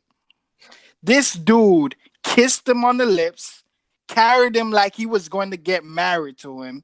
He really didn't want to fight, bro. He just wanted to be in the ring with Tyson Fury. It made me feel like the Rocky movie when Rocky was with Hulk Hogan in the ring. That's how I believe it. They didn't really want to fight each other, bro. They were playing in the beginning and then it got serious. But that fight and then the second fight, the dude took a selfie with Fury in the weigh-in. I've never seen some shit like that. You can tell, them dudes really didn't come to fight Tyson Fury. That's why I don't believe in him, man. I don't believe him. I know he lost all that weight. I know he's going to take the Wilder fight seriously, but I just don't believe in him. I don't believe in that cokehead. He might not be a cokehead. What's your prediction for the fight then? This is murder, body bag. I don't even believe it's gonna be 3 rounds, bro. Like this is the 1 round. Bro, if this was Tyson Fury 2015, bro, or 16, oh man, you couldn't. All you had to do was sign the contract, and I would have been there. So, do you think Fury back then 3 years ago would have beat Wilder, or would you think Wilder would have pulled it off? I think it would have been a 50-50 at that point in time. So now you have like 80-20 Wilder? No, I got it 100. 100. No fight is 100, man. No, this is 100. Bro, this nobody, bro, when I tell you if anybody put any money on Fury, you just love Fury, bro. There's no way. This should be 20-0, bro. No way, bro. I saw 2 guys literally got paid to fight Fury and didn't fight Fury. They wasn't supposed to fight Fury. Now, if the 2 fights I would have had for Tyson Fury, I would have said Shannon Briggs. Shannon Briggs ain't fought in 2 years. He's 45, 46, however old he is. Fight somebody who wanted to fight you and ain't been in the ring. Fought Shannon Briggs and maybe fight a guy with no knockout power like Tony Bellew that really wants to fight you. And then I would have seen that Tyson Fury was serious about boxing. But I don't believe Tony Bellew don't want to fight Tyson Fury. Tony Bellew just want the paycheck to come along with fighting Tyson Fury. Because Tyson Fury would have slapped the piss out of him and got him up out of there. Tony Bellew is a bum. I agree with you, but at least I think he would have tried to put on a fight. Those two guys did not come to fight Tyson Fury. They came to get cheered on. I'm in the ring with Tyson Fury. So you see me? You see me, Marley? Well, they got in the ring with Tyson Fury because it's also, you know what I'm saying, a big payday for him too. So, you know, that's a part of it. But the whole thing was like Shannon Briggs, I mean, that would have been a good fight. I mean, you know, he's still, you know, strong. So he could have called Tyson Fury for something. Who knows what would have happened. Tony Bellew, nah. Tony Bellew, I've never liked Tony Bellew. He was at cruiserweight getting stretched out by Adonis Stevenson. Hey, man. You think a 260-pound man hitting you? Bye-bye. That's 6'9"? Hey, what I'm saying is I just believe it seemed like Tony Bellew wanted to fight Tyson Fury. Yeah, but Barzane, let me ask you this. Didn't it seem like Tony Bellew wanted to fight Deontay Wilder? When they went over face to face? I didn't believe Tony Bellew when he was doing that. He made his mouth say anything, but then he turned around and said when Deontay Wilder said his whole arm wrapped around body, this is never going to happen. Yeah, but I remember. But I thought they looked at Tyson Fury like he was sweet because he ain't fought in almost 3 years. That's why I believe Tony Bellew.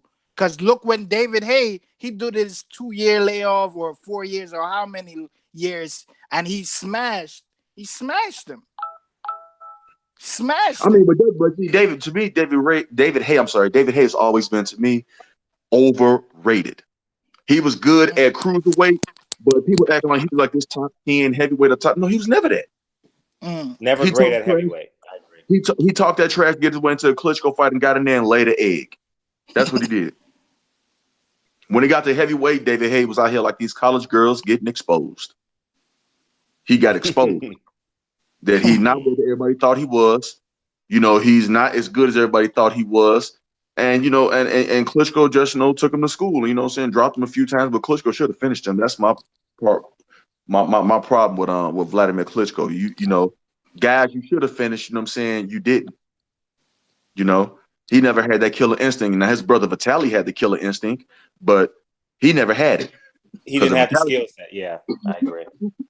But a lot of people said that Vladimir was more skilled than Vitaly. Mm-hmm. But to me, Vitaly had that dog in him. I mean, straight dog. And that's a skill. And that's a skill in itself. Yeah. To have that mean streak to when you got your opponent hurt, I'm going to finish. Mm-hmm. We're not going 12. Dude had 3 eyes and still getting off the God damn, I remember that fight. Shit. Yeah, Carbarell, man, what's your thing? Me and Fred was talking about Showtime and PBC might possibly have 8 pay-per-views in 2019, including the Tyson Fury and Wilder. Well, what's your take on 8 pay-per-views in 1 year? Well, I mean, I know that's, you know, pretty steep, but I mean, a lot of them pay-per-views probably gonna be $50. You know what I'm saying? They're not gonna be no $80 and $90, nothing like that. A lot of them pay-per-views gonna be $50. As long as it's the best fight and the best, I have no problem supporting boxing because I'm a fan of the sport of boxing. First of all, I'm a fan of any fighter. I'm a fan of the sport, and it's a sport I've been watching well over 30 years. You know what I'm saying? Mm-hmm. So I'm a little kid, so I've been watching it that long. I love the sport of boxing. As long as you're getting the best fight, you're not finna put. You know, so you're not finna put no Sean Porter and Keith Thurman up here. You think I'm finna no the hell I'm not. You better put that shit on regular TV. You know, So you saying it's gonna be $50, even though we know Fury and Wilder is $65, right? No. But see, I mean, that's worth being like 65 or even 70, like 65 for regular, viewing, and 75 for probably for high def. You know what I'm saying? That's worth it because I mean you have the WBC, the longest reigning heavyweight champion. You know what I'm saying? And with the most title defenses, then you have the lineal heavyweight champion, the real unified heavyweight champion. Not, you know what I'm saying, not Anthony Joshua, but the Tyson Fury's never been beaten in the ring. So I'm going to support that to the fullest. Like that's a fight I'm going to sit back and enjoy, and I'm going to enjoy Deontay Wilder knocking Tyson Fury back over to Great Britain. I'm going to enjoy that. You know what I'm saying? And not only that, but the man Deontay Wilder is, we must support our champion. We must. Yeah, you're absolutely right. We got Akbar in the building. Akbar, he's a boxing fan. Like I said, if you're a boxing fan and want to come in and talk, but we're talking about the the pay-per-view models. Cornerman had a question. Akbar, what do you feel about having eight pay-per-views next year? Yeah, what's up with y'all, man? How you feel, King? I'm all right, King. Oh yeah, that's 8 pay-per-view is kind of crazy, man. That's a lot of money, right? That's a lot of money. They won't be getting all that money from me, but I'll tune in. I'll definitely tune in. How do they have 8 pay-per-view fights? That's what it's looking like. If you include the Wild and Fury, No, I'm saying, Wilder's gonna have. do they have 8 fights that are actual pay-per-view fights? Worthy, right? 8 pay-per-view worthy, right? No. They don't. I don't think. I don't know, man. Because if Mikey and Earl Spence's pay-per-view, I mean, Yo, I I don't. Where's that fight? Is that fight supposed to be in Texas or is it supposed to be in Vegas? They don't know yet. Nah, It's going to be either of the two. I might say, if it's in Texas, I live in Texas. I mean, I'm only like about 5 hours away from Dallas. I'm gonna drive up to that fight. I ain't trying to stop Earl money, but is Mikey ready to like just call it quits? Is he throwing in the towel? Like, oh, that's what it is. Akbar, that's a cat. I told everybody. Mikey, if Garcia step in the ring with Errol Spence, he cashing out. Because that's a Errol Spence is gonna take you. That's career ending. That's what it is. Why we? I don't know. Because you got. I mean, the way it's looking, I think Pacquiao gonna wash Broner, but after Broner, I would think that Mikey would possibly be the next opponent for Pacquiao, and he still got Pacquiao, Loma, and why not just cash out on Earl at the end? But he cashing out already. That's what I'm saying, bro. Like this is. I know we want to support Spence. I know we're going, but Mikey fight is trash, bro. It's trash. I mean, fellas, it's definitely a mismatch. I'm not, just here to debate that. It's definitely a mismatch. But I think Mikey also wants a built-in excuse too, because if he go back down to, to 135 after this fight, 78, and Goodfellas Sports TV, all these guys have said this. He wants a built-in excuse. So if he fight Lomachenko, when Lomachenko outclasses him and beats him, where they can say, "Oh, he took a savage beating from Earl Spence," all this and that, and that's his excuse. Oh, the Kell Brook and Amir Khan excuse, right? You said it again now? I say he wants the Kell Brook and Amir Khan excuse, right? Yep. Bro, I've seen 4 fights in this generation with Broner and Madonna, Kell Brook, Triple G, Khan and Canelo, and Loma and Rigo. Like this is the 5th fight. We're going to see the same thing. Now, people want to talk about the 80s and the 90s. People did, or the 2000s, early 2000 2-weight class division. Nah, this is not them. They were eating different things. They weren't getting paid what they getting paid now. So, oh man, bro, this is just garbage, bro. Earl gonna play with his food for a little bit, man. He gonna play with Mikey, man. He gonna get Mikey out of there, man. If Earl's smart, I would go in there and I'm talking about give him a savage beating in 2 rounds and get him the hell up out of there, because you got a 135-pounder, or 140-pounder, because he fought at both weight classes. A guy coming up, one weight class from 140 pounds, calling you out like he big dude who can't flush. I go in there and I give him the kill. I break his face and break his ribs, and make him a broken man. Send him into that depression the way you sent Kell Brook into that depression from that butt whooping you gave him.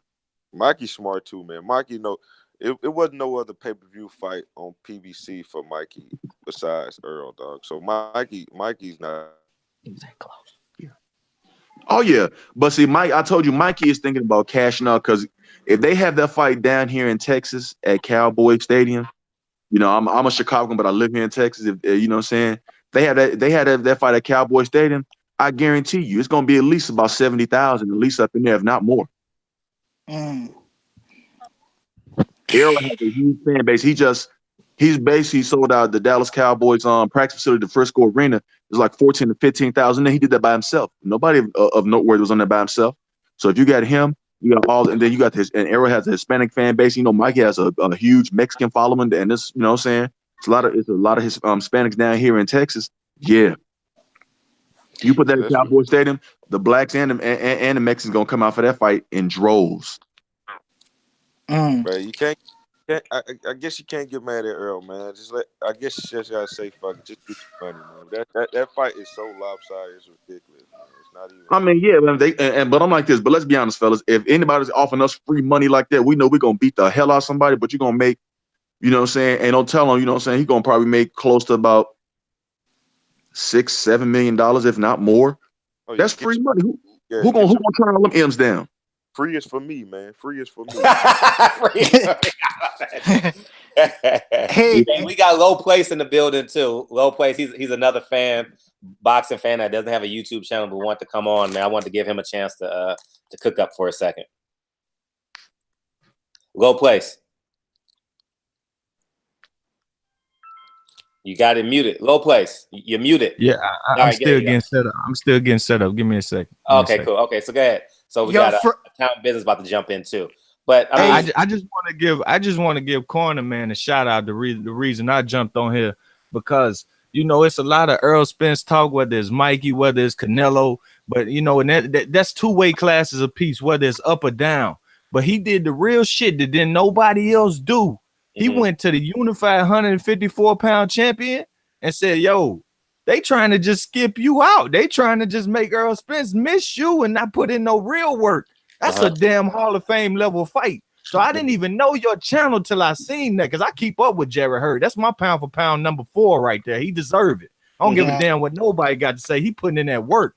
So the real reason I came on here to say that, I appreciate that right there. Because that's how real fights get made. Not sitting on here waiting 4 or 5 years, talking about Bob Arum. If you want to fight with people, you sign into the deep side of the street, in my opinion. And Jared Hurd on the deep side, Earl Spence on the deep side. If I get Hurd Spence, I ain't crying for no Crawford or for nobody else. I'm looking at them two men going for a Hall of Fame level win. So I shout you out for doing that shit right there. That's some real ass shit. Don't let them forget who doing the work out here. Because Hurd one of the only ones out here putting in real work. He one of the only ones. I appreciate it. Appreciate it. Tell her keep being a belt holder to Charlo hold to him. Man, they fighting. They supposed. hey. Man, They fight. Tell her polish them belts up, man. Kiss them goodbye, man. Because it's coming to an end in 19, man. We know that. I'm telling you, y'all go eat. Y'all go eat. Whoever believe Jamel Charlo beating Jared Hurd, I'm telling you right now, you gonna eat crow. You probably might not want to talk about boxing after that. I want to see.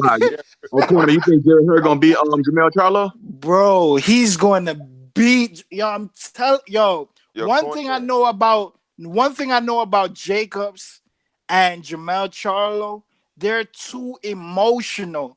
They stop thinking. They don't use their abilities when they're in their fights. Yeah, they get too emotional. They want to get a knockout. They want to knock somebody out. You're not gonna beat Jared Hurd like that. You're not. You got a point. You're not gonna beat him. You know how black fight fans say it's like your favorite dog getting hit by a truck. No, it's like you want to say that? No, it's like a truck hitting Jared Hurd and he's still standing. I believe that, bro. I honestly believe that. But Corner Man, I'm gonna tell you like this. This is not no Arizona Lara. This ain't no Austin Trout. Jamel Charlo just as big and more skillful boxer, and he can box. And if Jared Hurd think I'm gonna use my face as defense, he's going to get stopped. I got Jamel Charlo stopping Jared Hurd in the 10th round. Too much abuse. Too much. When has Jamel Charlo has ever been a knockout artist? He got a 49 KO ratio. Don't matter, but I guess what though? If you keep letting a person like that keep clipping you and just dropping bombs on you with jabs and hooks and all that, Jared Hurd gets hit. If he don't tighten that defense up, Jared Hurd is a dead man walking. I'm telling you, bro. This is like a truck hitting Jared Hurd. Knockdown would have been a draw. Bro, Jared Hurd not walking. He's not walking through them Charlo punches like he was. Hell no, he's not. Jared Hurd is dead man walking. He might as well listen. Built up and pass him over. This ain't no walk through punch, man. That motherfucker got a better defense than people give him credit for, bro. A better defense. Y'all. I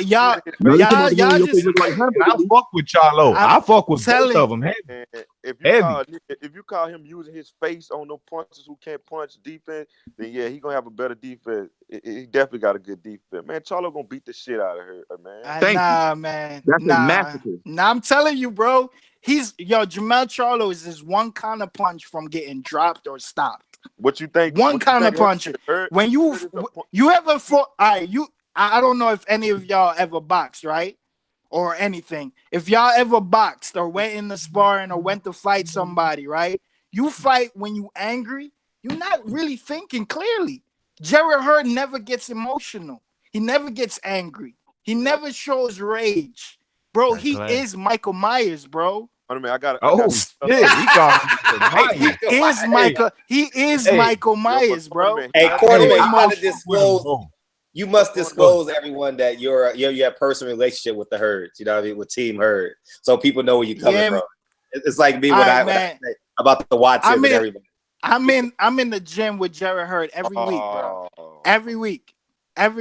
I'm not, and I can vouch. I'm not, and I'll vouch. Hurd got game, bro. Hurd just ain't no come forward fighter. It's just he been fighting Tony Harrison, Lara. Them guys gonna make you come forward and eat, but they got a different athleticism.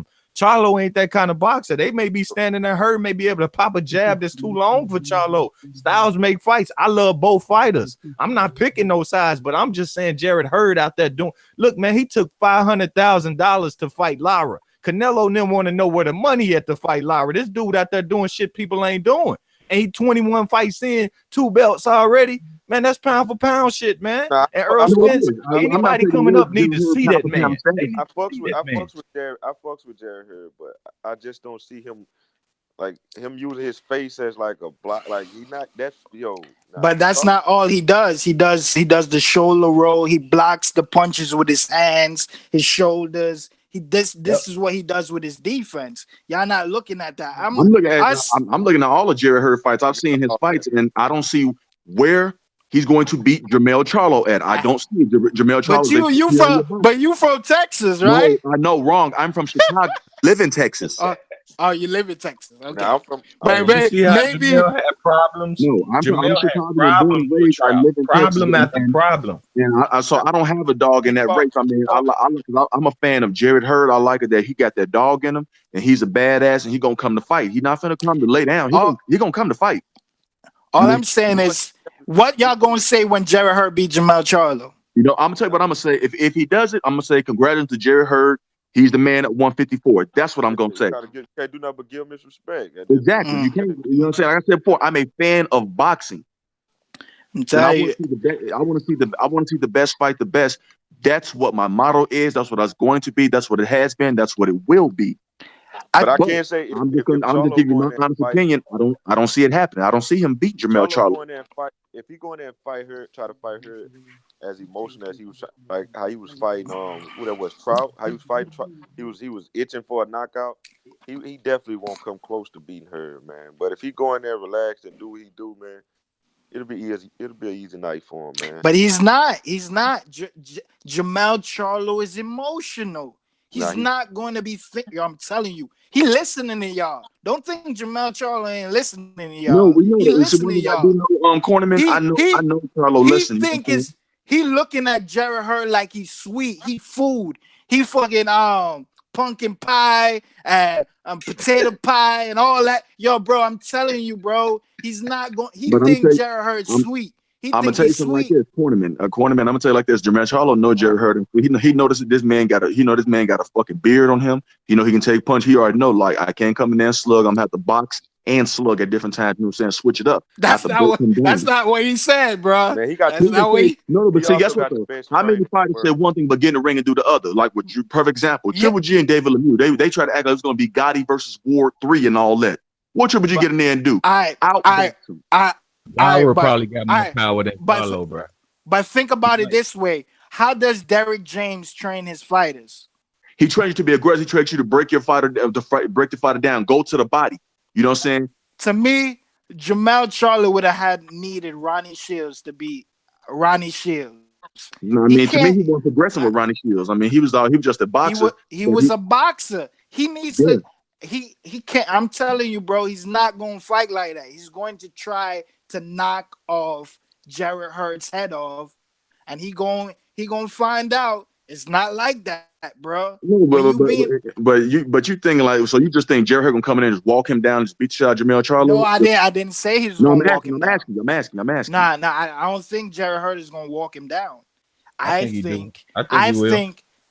believe Jamel Charlo is gonna be the aggressor. He's gonna come forward and he's gonna think it's sweet, and he's going to get hit with a shot he didn't see was coming. Remember, I don't know if somebody's Black Flight fan said something like this, man. He said, "You ever try to knock somebody out and everything you do ain't fucking hurting them? Everything you do is like, what the fuck, bro? Like, I'm doing everything, and this man not showing no weaknesses, nothing. I'm telling you, he gonna wake up, he gonna fight Jarrett Hurd, and he gonna be like, what the fuck did I get myself into? He don't got the volume to knock Hurd out. He ain't got the volume. He don't throw enough punches, man. He might have the power to do it, but you're not gonna do it with one shot with Jarrett Hurd. I'm favoring Hurd, but he is going to walk Charlo down. He is gonna have the longer arm. Charlo got the harder style matchup than Hurd. Charlo ain't his brother at this point. His brother a different breed right now. He got to live up to that. He's good, but he got to find his identity. He didn't know who he was with Trout in there. Every punch had knockout on it.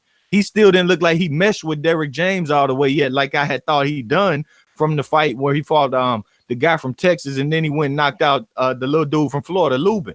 So I thought he had meshed at that point. But in that Trout fight, he got found out. Everything was thrown at 100%. Hurd don't do that. Hurd will break you down. Next thing you know, here come 100%. Lara probably got more power than Jamel Charlo. They said Hurd ain't gonna walk through so-and-so power. He did Tony Harrison like that. He won't do Lara like that. Shit. That dude got a damn beard on him, and that dude got a nice little offense to go with it. The shots to the body. He got too much volume right now for Jamel Charlo. Just think shit is super easy at this point. But hey, the shoulder injury might slow him up. Who knows? No excuses. They need to fight. And if Earl Spence or anybody think about jumping through 160, don't forget about the unified champion that's out here putting it on the line. Don't forget about him. I'm saying, I'm just saying, is a lot of people is going to be sorry when this fight happens, man. I'm telling you. Can I ask y'all who you think gonna want it more, Jarrett Hurd or Jamel Charlo? Because everybody think Jamel Charlo win. Man, that Jamel, I'm telling you, man. I think both of them want it equally, but I get a slight edge to Charlo because he been wanting to prove himself. He wanted to prove himself when he tried to sign and fight Boo Boo Andrade, but for whatever reason he bagged the hell out the fight. Jamel Charlo, them Charlo brothers, when I tell you them dudes are hungry, like they want to prove themselves and show that, hey, I am the best in my division. They want to prove that. But I feel that Jarrett Hurd the same way. That's why I think it's going to be a great fight. I don't got Jamel Charlo just washing Jarrett Hurd. Hell no. I'd be a damn fool to say that. But I do believe he's going to beat him. But I think it's going to be a war. That whole fight, I know it is. It's going to be a war. They're gonna bring some out of each other. To me, it's going to be a perfect style clash. It is. That's the way I see it. But I just feel like Jarrett Hurd gets hit too much. I feel like he's going to. You say Jamel Charlo could walk into something he was not going to see true. But same thing with Jarrett Hurd. He might be expecting this shot and catch something else. So it can go either way. But I'm telling you, with Jamel Charlo, his superior boxing skills, I just feel like that's going to be that's going to be enough to get him over the edge, and he has surprising power. I know you look at his knockout rate, but you also have to look at too his knockout rate before he went and got that corrective laser eye surgery. They were seeing him and his brother were seeing like 2 or 3 people in the ring. They both had eye problems. Jamal got that. Only Jamal got that. No, they both would have had that. Both of them. Only Jamal. No, before both. The J-Rock first. And another thing is, right. We see the 160, most of the champions. If Jacobs wins tonight, right, he beats Lomachenko, all the champions supposedly gonna be in the zone, right? Yep. If it makes more boxing sense if Jarrett Hurd beats Jamel Charlo, because Jamal Charlo needs an opponent because everybody's in the zone. Well, what Jamal Charlo's gonna have to do though? he's gonna have to sign like a 1-fight deal to go over there in the zone. You know what I'm saying, and get a belt and bring it back over here to PBC. He don't gotta do that. He a mandatory. He can force purse bids. Canelo can drop the belt like he did with the Triple G situation. Yeah, exactly. He don't have to sign nothing for him. He can Al Heyman put that money up, and they say you come over here. He in a mandatory position. He didn't go for no easy title. He just went straight to the mandatory. Canelo would drop that belt because he's signed exclusively to the zone. They're not giving that man $365 million for have him go over to some other network. And that's why we ain't got to respect Canelo no more. We just say, okay, you keep fighting the old ass opponents and barely winning, and then you fight these fucking fights. I never respect for Canelo. He's been a cheater for the longest. You can tell, like the man's been a habitual cheater. He's been ducking the Charlos, both of them, Jermell and Jamal, since 154. He went up to 150. He made his own weight class at 155, 1 pound over, the catchweight king. You know, so and only why he fought Floyd Mayweather because that was going to be the biggest payday of his career. That's the only reason why he did that. Yo, you said him sign a 1-fight deal with the zone. Yeah, just not with Matchroom, but with just the company DAZN to fight on the DAZN app to get the belt. But I don't believe they're not gonna let him. They're not gonna let him come over there and win no belt and just leave. If he go over there, he's gonna have to knock somebody out. Absolutely. That's the only way he's gonna win. You got to put them. You got to put their ass to sleep. I just don't believe even if he get that fight deal, he ain't gonna get Canelo, bro. Canelo don't want to fight neither one of the Charlos. I don't think he want to fight Danny Jacobs or Booba. Canelo Achilles' heel is fight skilled elite black fighters with movement. He can't do it. And that's why I brought up the point. Jarrett Hurd and Jamal will be the next big pay-per-view on the PBC side, because once Jarrett Hurd beats Jamal Charlo, it makes more boxing. It makes more on the business side on Showtime and PBC if Jarrett Hurd wins that fight, because they can build Jamal and Jarrett to a super fight. They can. But Jarrett Hurd's not going to win. He is. He is. Hey, let me ask you guys something. What's the primary skill that makes Hurd the winner, and what's the primary skill that makes Charlo the winner? Let's start with Akbar, because we haven't heard you in a minute. I think with Hurd does have a chin, and I do think Hurd is a better boxer than people give him credit for, because they only see him coming forward, taking punches. I think Charlo is just that he got power, man. He got pop, man, and I think he could end it with one punch. Mm-hmm. So that's what I think could be the difference. That pop, that power, man. But other than that, it'll be a long night for both. I think it'll be a good fight, but I think it all depends on who comes on their A game, man. Gotcha. Town business in town. We're talking about Hurd, Charlo. So feel free. What's the skill set that makes Hurd the winner, and what skill makes Charlo the winner?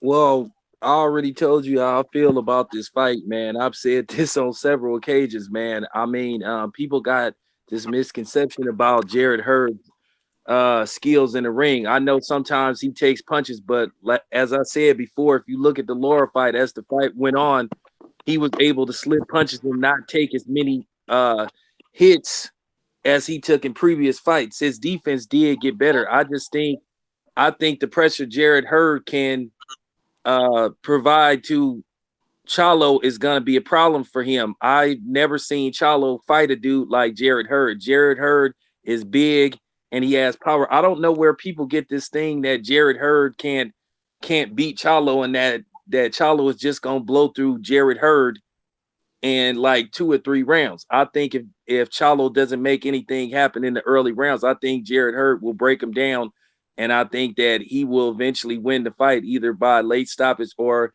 he'll win a tough split decision or tough majority decision. Because keep in mind, Jarrett Hurd is the only dude that ever clearly beat Lara. When he fought Canelo, I mean, when Lara fought Canelo, most people thought Canelo lost that fight. And everybody knows Lara can box, but Jarrett Hurd just started out boxing him like towards the latter rounds of that fight.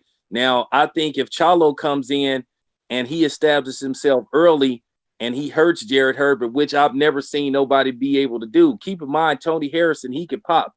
Keep in mind, Trout got a little bit of power, and they never seen the just bother Jared Hurd. So Jared Hurd got a solid chin.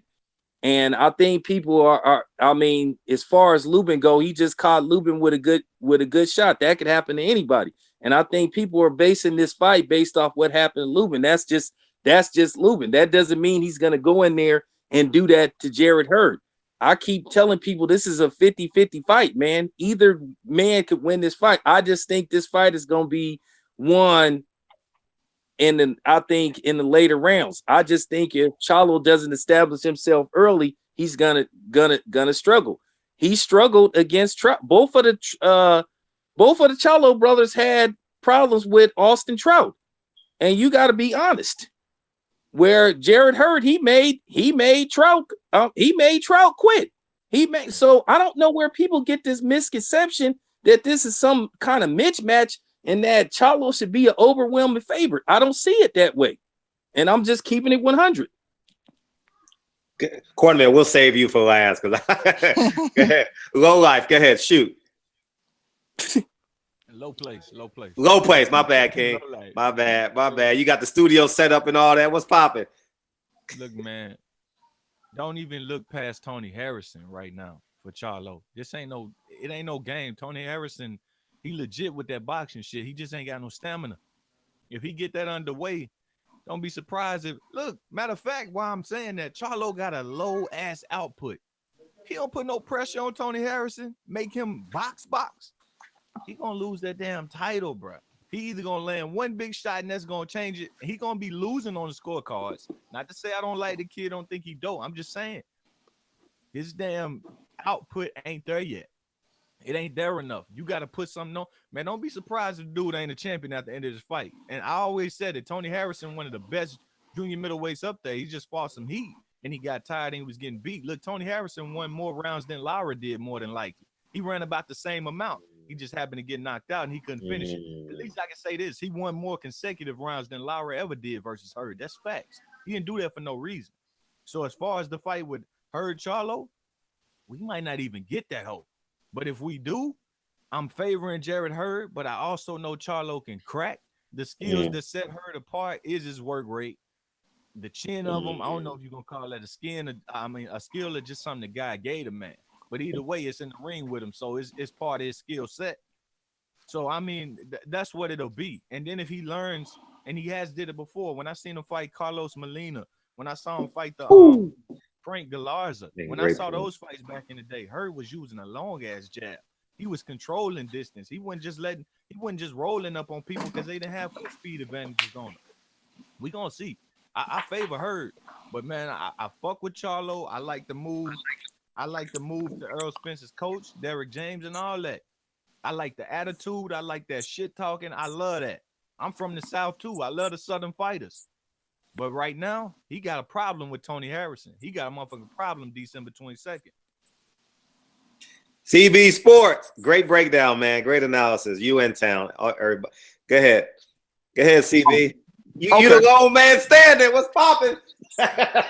Oh no, please. Like I said before, I've watched them saying a lot of Jared Hurd fights. I've watched a lot of Jamel Charlo fights. You know what I'm saying? And I think the key for Jared Hurd would be like his volume and his jab. You know what I'm saying? Whoever in this fight between, if we see the Charlo versus Hurd fight, whoever jab, and I mean like a jab like to the face, to the chest, and to the body. Because I mean, in that fight, one man gonna have to break another man down. You're not gonna just come in there and hit no one shot knockout. It ain't happening.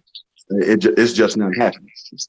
So what I see for Jared Hurd, what he has to do, he has to, of course, do what he does best, which is apply pressure, hopefully, and hope his chin hold up to a bigger dude. You know what I'm saying? And Charlo, that's about close to the same size as him. You know what I'm saying? But he has to go to Charlo's body as well for Jared Hurd. You know what I'm saying? And you know what I'm saying? If he's steady slipping punches, then that's good.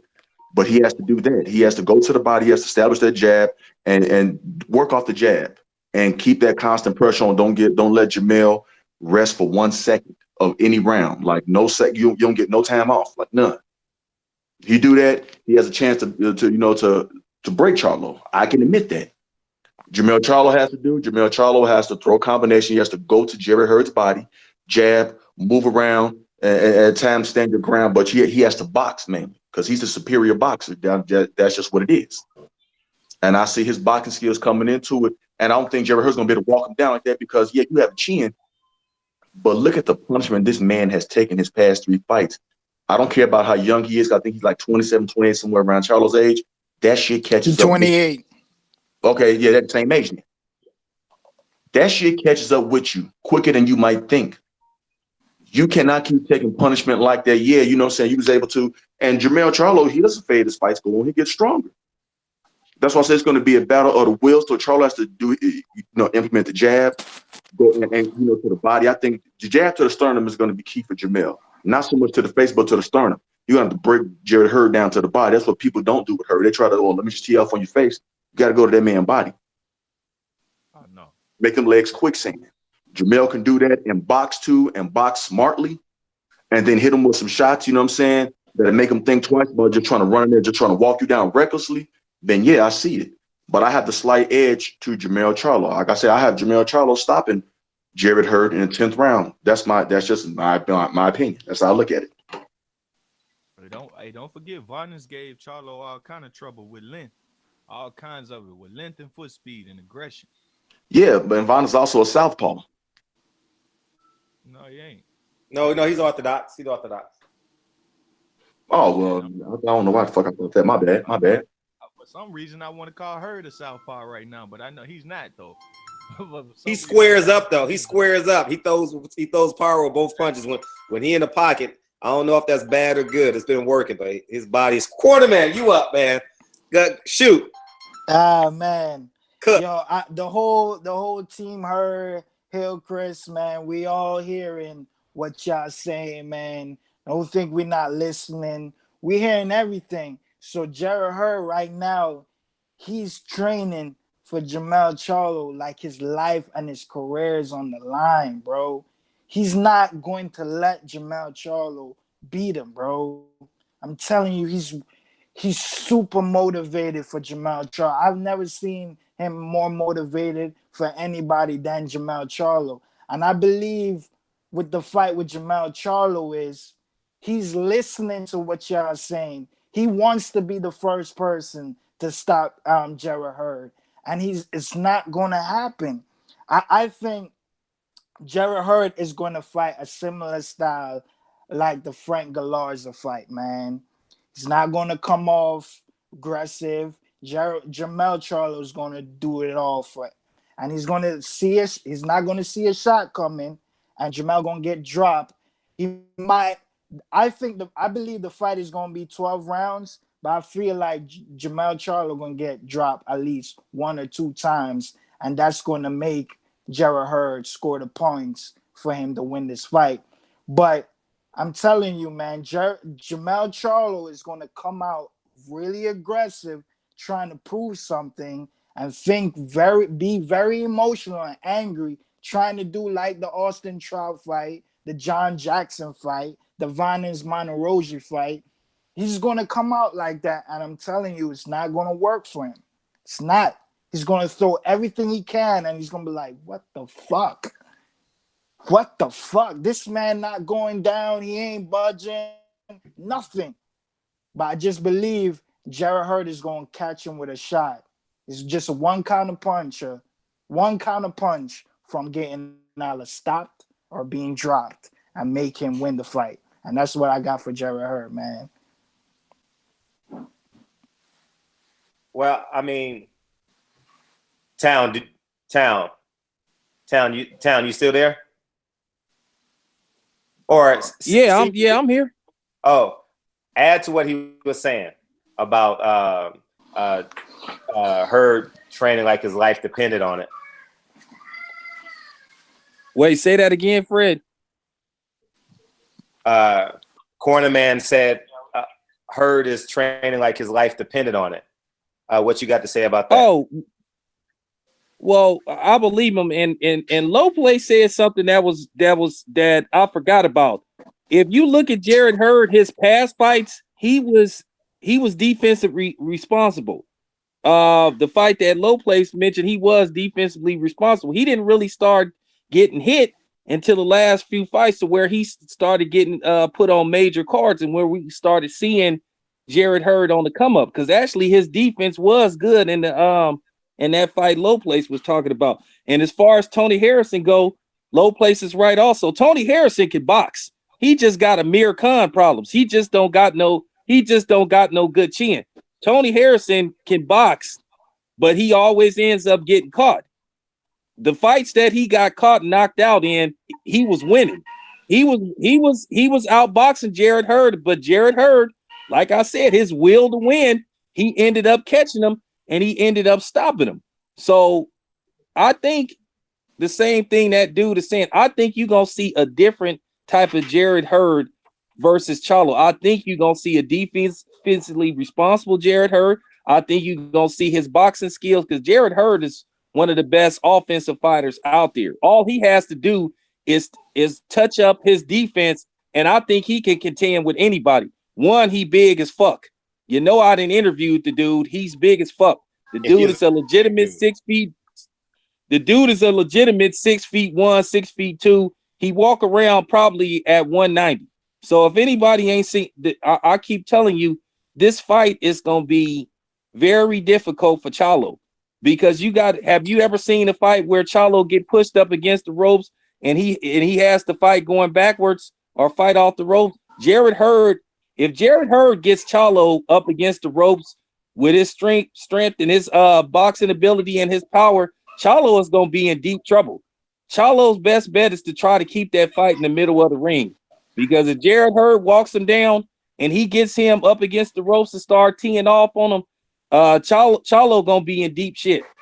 So hopefully that fight get made within Fred, our territory, which is Vegas, LA, my territory, so I could be there. I hope it get made, because I will be at that fight if it's in Los Angeles or Las Vegas.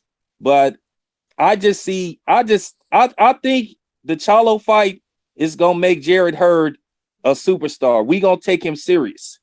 I think he gonna train hard, and I just think he gonna come there ready to fight. I think if you don't believe in Jared Hurd now, I think he gonna make you a believer after this fight. And it's no disrespect to Charlo, but for some reason, I just got a feeling that Jared Hurd is gonna be able to pull this off. Now, if Charlo does win, I won't be surprised, but for some reason, the smart money is telling me I should go with Jared Hurd.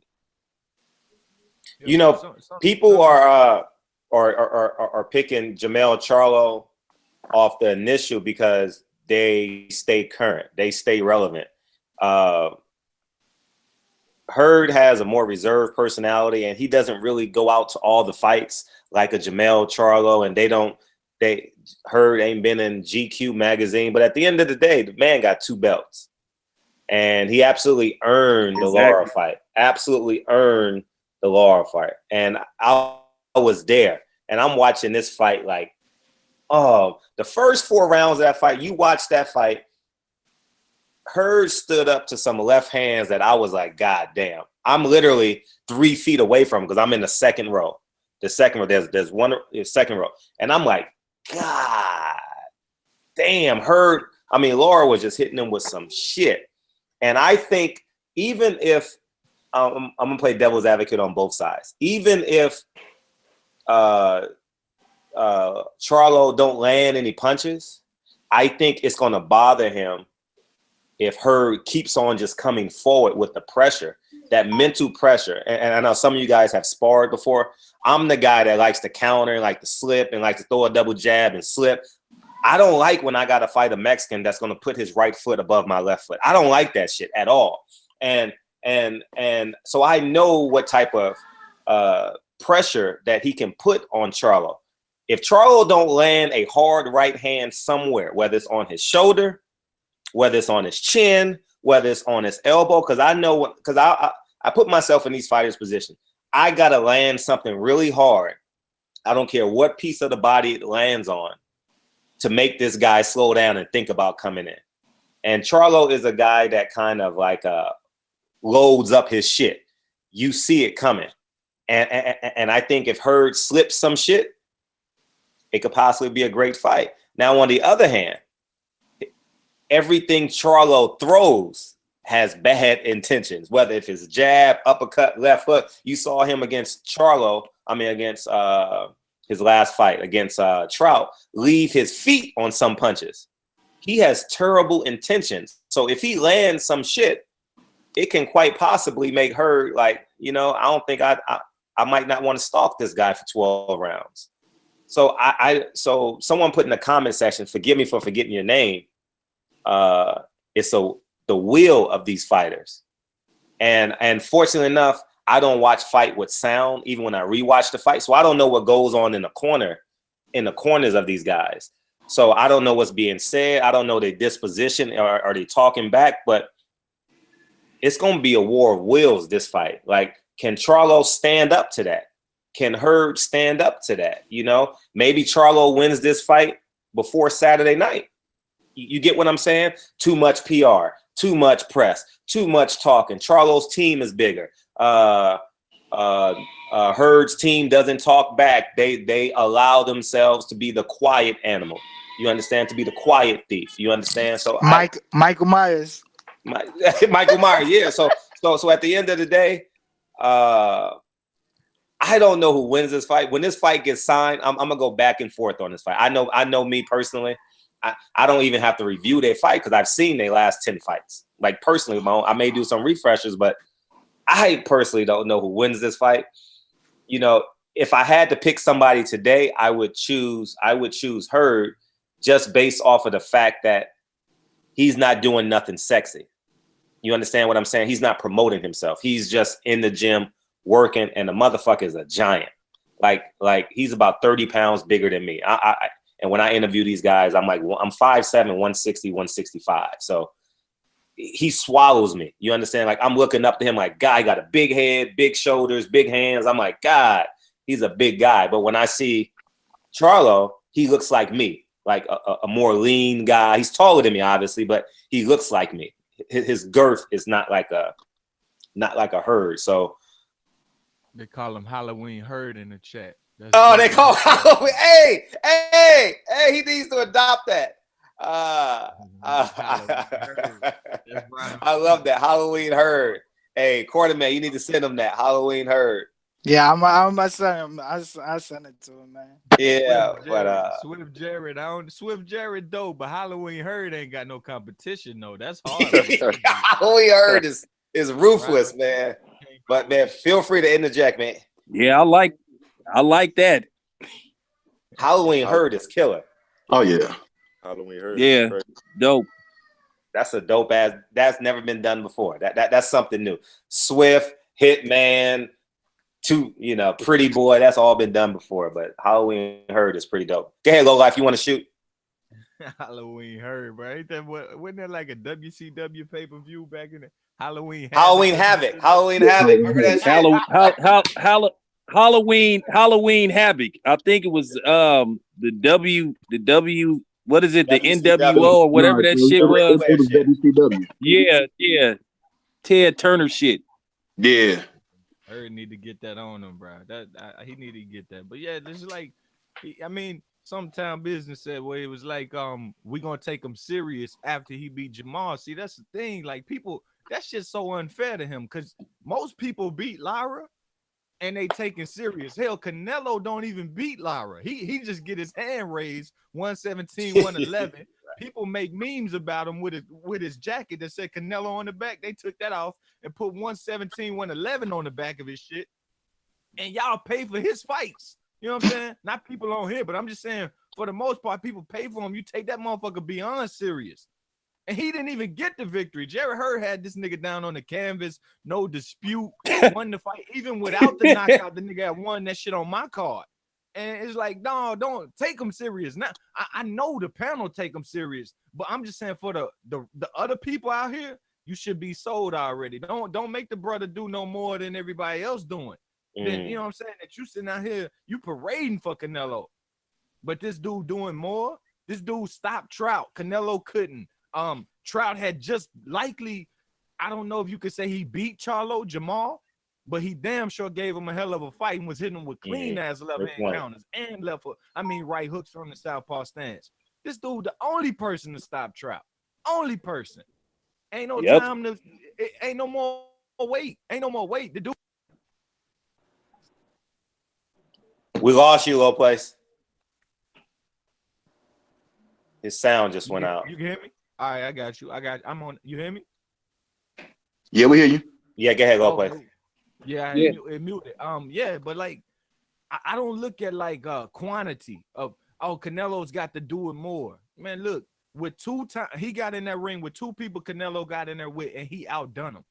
Canelo don't know what that feel like to look down at Lara and say, I dropped your ass. So in my opinion, I'm not putting Canelo high on no pound for pound list. This brother doing it quicker. He doing it better. So what do I need to wait for? 5 more fights? Nah, I'm sold out already. And whoever beat him got 2 belts, and they ain't dreaming about them 2 belts. That's real shit he done and put out there, and don't nobody give him the press. And that's why I came on here, because Corner Man was right in the face with the camera, and I said we need more of that. We need that from Gary Russell.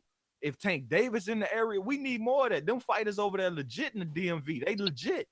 And the fight fans are legit in New York and in the area. So I just like, you got a market over there that I want to see you killing, because you asked the real question. You can't just I love Earl Spence. I think he's right in this Terrence Crawford shit. But you just can't allow Earl Spence to sit out here. Oh yeah, I go up to 60 and fight Canelo. Nah, nigga, no. What about that giant? What about that killer right there that's in between that? Because if you beat that, that's Super Hall of Fame. You just can't. Don't try to go money jumping and shit like that, being a circus fighter. Be real with it. Be real with it. Jerry Hurd, you saying strap season? He got 2 of them. Matter of fact, he should have 3 of them. He should be the ring champion, but they raced his asses, didn't give him the title when he fought Lara. They didn't put it on the line. But that's all I'm saying. Corner Man, another shout out, dog. Keep that shit up. Oh, appreciate it, brother. Appreciate it. But a lot of another thing to add on the low base. He's Lara was the boogeyman. Nobody wanted to fight him at 154. Lara called out Triple G, and Triple G didn't want to fight him. You know what I'm saying? Now Jamal Charlo is the boogeyman now. But when Jerry Hurd beat him, he's not the boogeyman anymore. Remember when J-Rocks and the Tony Harrison and the Lubins and the Charlos never wanted to fight Lara? Triple G, like, everybody forgot that. Everybody forgot that. You know what I'm saying? Because of Jamal Charlo beating Charles Hatley and Erickson Lubin, now he's the boogeyman. Do you know who Hurd fighting next? Do you know anything about that? They gave me a name, but it's not. I can't reveal it right now. So right now, but they keep switching. They keep switching opponents. They keep switching. I heard it's J-Rock, and that's a tough ass fight for a first fight back after the injury. Man, I just can't wait. I just can't wait to see. What I can say is, we possibly might get Jamal Charlo and Jerry Hurd May or June next year in 2019. So I'm looking forward to that. Looking forward to it. So that's what I could say. You know what I mean? I could say that. Hey, Fred. We got someone new in the building. We got Robert in the building. He's a boxing fan. Before you shoot, Robert, I'm telling you guys, when I go live, I'm gonna start going live more often, and hold me accountable to it. If y'all boxing fans want to come in, it's not just for people with YouTube channels, man. I love everyone equal. If you guys disagree with me, I don't block anybody, but we'll do it in a respectful manner. If you cussing niggas out, I'm just going to cut your ass off. But anyways, man, I love y'all, and I would love to hear y'all voice, man, like for real. So we got Robert in the building, and we're talking about Hurd Charlo. If you want to shoot on that, Rob. I want to shoot on it a little bit, man. First of all, man, I just want to say I watch your channel all the time, bro, man. I appreciate you and the great content you put out, man. Also, the knowledge that you be trying to get a brother out here, man. You know, thanks for letting me come on your platform, brother. All the time. Everyone's welcome. Everyone's welcome. Now, as far as Jamal, I got to be honest. I haven't seen that many of his fights, but I saw a few, and I saw many of Jamel's fights, and I just think that Jamel Hurd's pressure, Jamel put pressure on too. I mean, they're training, and got the, he get to spar with a on a daily basis almost with other best fighters in the world. Mm-hmm. So he got a couple of things on that don't have. So sparring with another champion who's tough, who's a boogeyman, and trying to. Rob, your connection is going in and out. I'm sorry. Now? Yeah, it's better now. Go ahead. Okay, so the corner man with her is, for it's the fight of his life. Okay, but I feel like Charlo trained like that for every fight. Okay. So I mean, he talking about her doing every fight. Mm-hmm. So why he think that's gonna give him an advantage over Charlo? Good point. CB, you want to cook? I don't want to go too far down this herd train without getting some Charlo content. Go ahead. I mean, you know what I'm saying? Like I said before, I'm a fan of Jamel, but I'm also a fan of Jared Hurd. Like I know for a fact, I see this fight as a war. I mean, it's going to be a war of attrition, because they both do things good. You know what I'm saying? I'm going to be honest. That's just the way I see it. I know both of them got straight dog in them, and they will. But I just feel like Jamel, I give a slight edge to Jamel with his boxing skill, you know what I'm saying, his boxing acumen, where he can, you know what I'm saying, I feel like he has certain tools that will be able to hold Jared Hurd at bay. You know what I'm saying? If he goes to the body, jab to the body, hook to the body, and come up top, you know what I'm saying? But he's going to have to throw in volume. He's not going to be able to throw like, you know what I'm saying, fight like he normally fight. He's going to have to fight in volume. He's going to have volume punches. If not, Jared Hurd will walk him down and will do whatever the hell he wants to. He'll put him up against the ropes and make it an ugly fight. He will be able to do that. But I just see, yes, I know Jamel Charlo, you know what I'm saying, spars, top-notch competition in Errol Spence. Yeah, I mean, yeah. But still, when you get in that ring with Jared Hurd, I mean, you're going to know you want to fight. And I just feel like Jamel Charlo is the, superior boxer. I just feel like Jared Hurd gets hit too much, and Jamel's going to be, you know what I'm saying, accurate and punches places where he needs to punch him at, you know what I'm saying? And he's going to take damage, but he's not going to take nowhere near the damage that I see Jared Hurd taking. And I'm said it, I'm going to stick with it because that's who I am. Jamel Charlo is going to stop Jared Hurd. Man, I'm standing on it. I'm not coming up off it. I'm standing on it.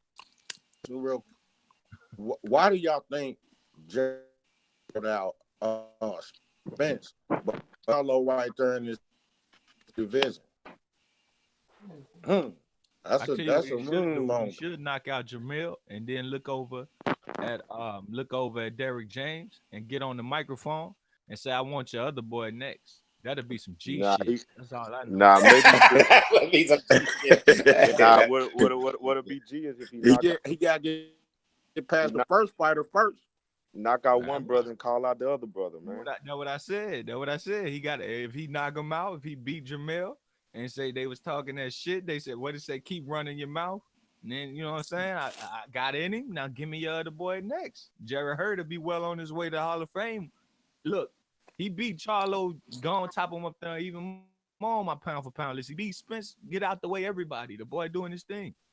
He doing his thing. Canelo don't have no choice but to Spence don't need them problems right now, man. Spence at what for? Spence, he don't need them Hurd problems right now, man. Hey, maybe he could win that fight, man. I don't put it past Spence to get in close and give Hurd problems, bro. Yeah, I ain't gonna sell him short. I just think they're great fights. I think Spence will get Hurd problems. I ain't trying to set Spence out or nothing. I'm just saying, like, that's just legacy fights. You know what I'm saying? I get Somebody got to take a O. Somebody got to take it. I'm trying to be entertained. I'm trying to watch this shit 10 years from now. Tell my kids, yo, that nigga Al Heyman had me lit. I don't know what y'all watching. But that Showtime was lit in my day. You know what I'm saying? I don't know what app you can bring up on your iPhone 30, but nigga,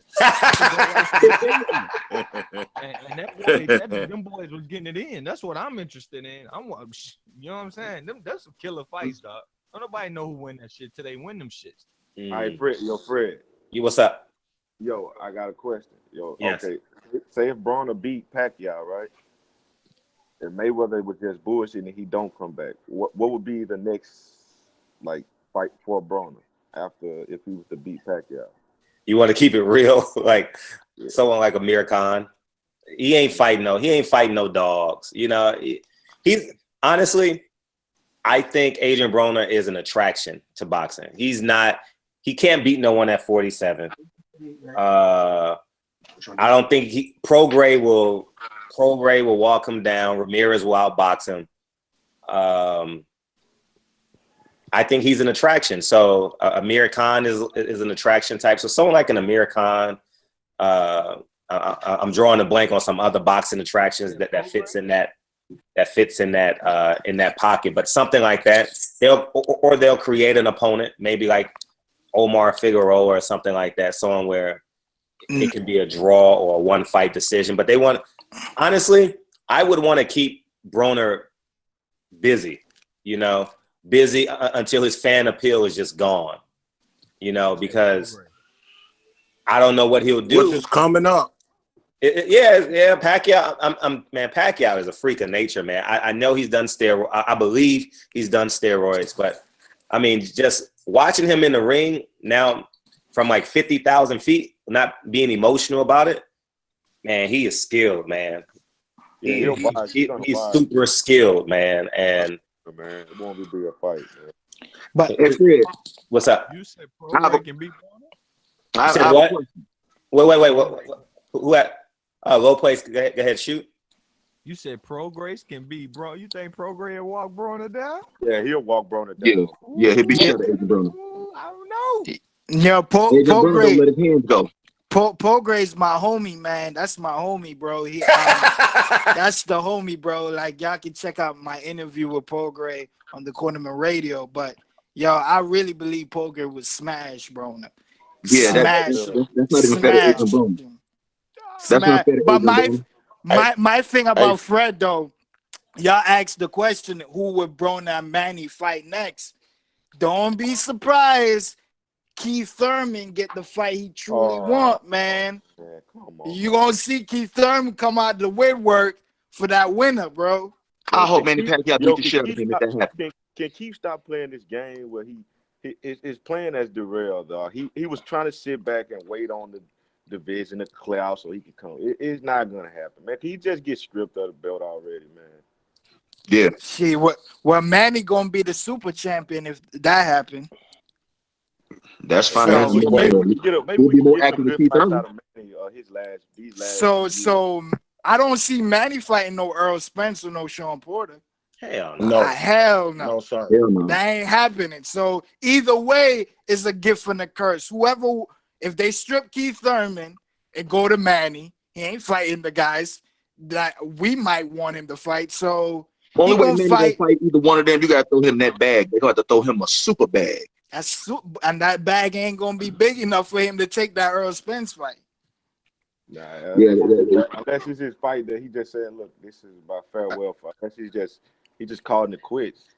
Yeah, he's gonna fight. The fighters Manny gonna fight is either Keith, Danny Garcia, and that's it. The Mikey fight. After this Earl Spence fight, Mikey ain't gonna be no value. No value.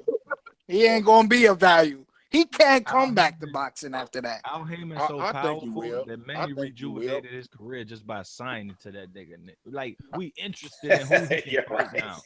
Just by signing the homie, bro. So whoever in those divisions and you ain't contacting Heyman, he your boss even if he ain't your boss. That's just how it is, bro. Like, you got to get his yes even when he ain't your boss. You got to say, I got to work under him.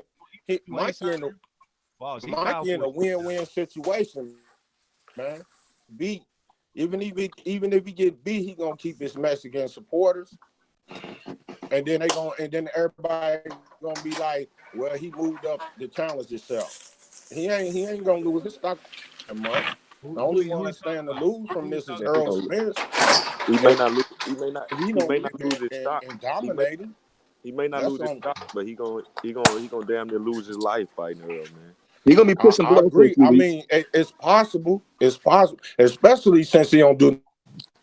And we already know Earl the body snap. Man, he coming there looking like he was looking against Robert Easter with the gut, man. He gonna, bro. I don't know even. This fight shouldn't even happen, bro. I don't know why it's even happening. Mikey, money. Bro, the Walking Dead, man. The Walking Dead, man. That's what Mikey, the Walking Dead, man. Yo, Quarterman Radio, this fight happening because it's money. Man, this is what should have been happening.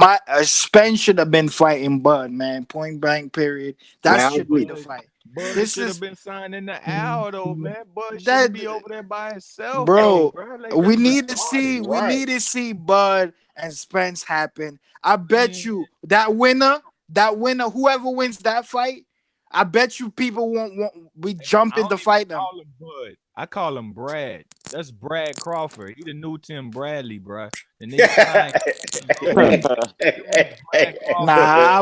I wouldn't go that far. I wouldn't go that far. Bro, look, Tim Bradley at least had Manny Pacquiao and Marquez. This nigga's worse than Bradley, so you can go worse. He the new Tim Bradley. He all alone. Who is this nigga? Himself, bro. Like I said, Al Heyman's still his boss without him being his boss. You want to know why? Because to make a big fight, you got to get Al Heyman. Yes. I made a breakdown. I said that nigga Bud got 6. That nigga Brad got 6 bosses. He got ESPN as a boss. He got Heyman as a boss. He got this is the chain of command. He got to get the yes from his trainers. He got to get the yes from Al. From Bob. Then he got to get the yes from ESPN. Then he got to get the yes from the fighter under Al that he wants to fight. Get the yes from Al. Then the yes from Showtime. This nigga got 6 bosses, all because of badass maneuver. When a nigga like Rigondeaux and Pacquiao can get the mindset to say, I need to go where the good is good. Yeah, Pacquiao like 30. Why can't he do that? That's Pacquiao retarded, 30, man. But Pacquiao 30 years late though, man. Yeah, he 30 years late.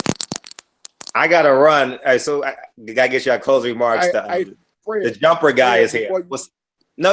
We all gonna give a closing remarks. Go ahead, shoot. Yeah, before you run, I wanted to ask a quick question because you hear nobody really talking about this. Go ahead. When it's my second time seeing you. When Floyd tried after Tank won the title, right? And Floyd Tank Lomo fight. That's when things start going between Tank and Floyd, right? Saw you last time. You remember when you thought I put your clothes out? Corner, stop macking and mute your phone. Go ahead, Rob. Okay. When after this time I scared you. This nigga macking. I want to see you next time and it'd be a positive thing. All right, you hear me? Wait, this nigga quarterback. Go ahead, Rob. All right, after Tank won that belt, right? Yeah. And Floyd tried to set up him and Tank and Lomo. And that's when things started going sour between Floyd and Tank. Because Tank was saying Tank was setting him up for failure. He felt like he was lost. Yeah. Don't nobody else that. Like, to me, I thought it was fake. Keep it honest with you, Rob. I thought it was fake because there was no follow-up with and what I mean by follow-up mean Loma didn't talk about it consistently. Bob Arum didn't talk about it consistently. Aegis, Loma's trainer, didn't talk about it consistently. Bob Arum didn't, But that's because Tank said he ain't want to say, Floyd trying to set me up to lose. Why would they talk about it? I don't think, I talked about this earlier. Why would Tank even say that? Tank's supposed to be. Honestly, Floyd saved Tank's life, man. And Tank is going to talk about it someday. And I'm not talking about he told the man with the gun, don't shoot Tank. But I'm talking about taking him out of a situation, putting him in another one. And what you do with that opportunity is totally up to you. You understand? And I know we have a difference of opinion. I don't agree with everything Floyd has done, but what he did for Tank off of a sparring session, I mean, I know. it's pretty But astounding. You know, seems like Tank don't got no respect. Like you asked about Floyd, he gave you the favor. Like yeah, I even asked him. I was like, all bullshit aside, how can this shit be fit? You know, Rob, give your final comment, man. I got this jumper in the back. This guy needs some electricity. My final comment is I can't this Spence and your boy fight. Spence and Crawford start stepping up and fighting each other because that's what boxing needs, man. Sure. Boxing is looking real bad right now, man. There's too much business in it and people that's like, man, the best. You know what I'm saying? And if they don't get back to that, man, they're gonna lose a lot of supporters, man. And that's and plus Jared Hurd get booked by Jamaica. Final comment. All right. Low place. Appreciate you, Rob. Thank you for coming, for tuning in. No, thank you, brother. All the time, King. Yeah, low place. Final comment is I'm not about to go to college for the second time and get the second degree. You know, the same degree 2 times in a row. You know what I'm saying? Like, nah, I'm good. I got a bachelor's on that Arum Heyman shit when Floyd and Pacquiao was going through it. I'm not finna go back and get a bachelor's again, and I'm gonna change the way I look at this shit this time, and I'm gonna get my master's, and I'm gonna show the teachers I'm mastering it. They're not teaching me no more. I'm mastering it. You know, that's the difference in the master's and the bachelor's. You're no longer learning, you're mastering this shit. You're doing stuff off your evidence, off your studies. So that's what I'm doing. I'm looking at Crawford saying, okay, you could have avoided all this by getting away from that empty ass pool. You could have went to the pool where it was deep, and we wouldn't have to say competition need to work together. I put it on the fighters to look around. What's the business move? What's the legacy move? And at 147, everybody getting paid. And on one side, they gonna have more legacy if they fight these names. If Crawford left the fight his stable, we gonna forget about what he's doing. So I congratulate him on being able to take care of his family and all that. But far as legacy and me as a boxing fan, I'm really not interested in Brad Crawford at the moment until I see something change. I'm looking at it totally different. I'm no longer saying networks do this. They ended to put each other the fuck out of business, people. Bob Arum don't want Heyman in business. Heyman don't want Arum in business. They want monopolies. And the way the fighter keeps itself from being excluded out of this big shit is find the man with the most power. And Crawford refused that, so I gotta refuse my services to be supporting him, even if I like what he does in the ring. I ain't gonna see it versus the best, so it don't make me no never mind. I appreciate you having me on the show, man. All the time, King. Corner Man Radio, you done talking to her, man? Yeah. All right, give me a final word. Hurry up, man. I gotta go get this man some electricity. Go ahead, shoot. All right. Yo, from a guy who was born in Omaha, Nebraska, man, I'm gonna tell Earl Spence, man up, man. Man up and fight Bud. Call out Bud. Stop with this Mikey bullshit and come out here and fight the real champion, man. And for the people who think Jamel Charlo gonna beat Jared Hurd, man, y'all gonna eat crow. It's Team Swift, Team Hurd over here. And subscribe to the Cornerman Radio, and you will see exclusive interviews with Bo Max, Jared Hurd, all of the fighters and trainers, man. Y'all can see that on my channel. And man, look out. You can go on YouTube and check out my new song, Philly versus Everybody, with A.R. Gilly the Kid, Moschino from State Property, Quilly, Louis V. Gutter, Tech 9, Freck Billionaire. And y'all can check out my song, Philly versus Everybody, Lil Zini, man. And that's all I got, man. Shout out to Fred, the Barbershop Conversation. Shout out to all of these guys. Town Business, man, I've been a fan of your show for a long time, man. Subscribe to your channel, man. I love your content. Carl Burrell, man, shout out to you. Shout out to Robert. Shout out to Low Place. Man, I appreciate y'all brothers, man. And Akbar, I don't want to forget Akbar, man. But that's all I got, man. Appreciate y'all, man. I got to sign off, man. Son's birthday party. We got to get it popping right now. Mom's is here. Dad's here. So we got to go. I love y'all. I genuinely appreciate y'all coming on.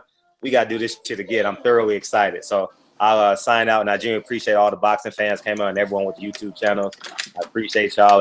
And anyone to listen, don't hesitate to come on the show, okay? You can disagree with me. I love all the disagreements, but I love the fact that we're pushing this boxing thing forward, man, and giving people content on days off where they actually can listen. So I love y'all. I appreciate y'all, man, and I thank y'all, man. 100. Sure. Thanks, Rob. Thanks, Corner, man.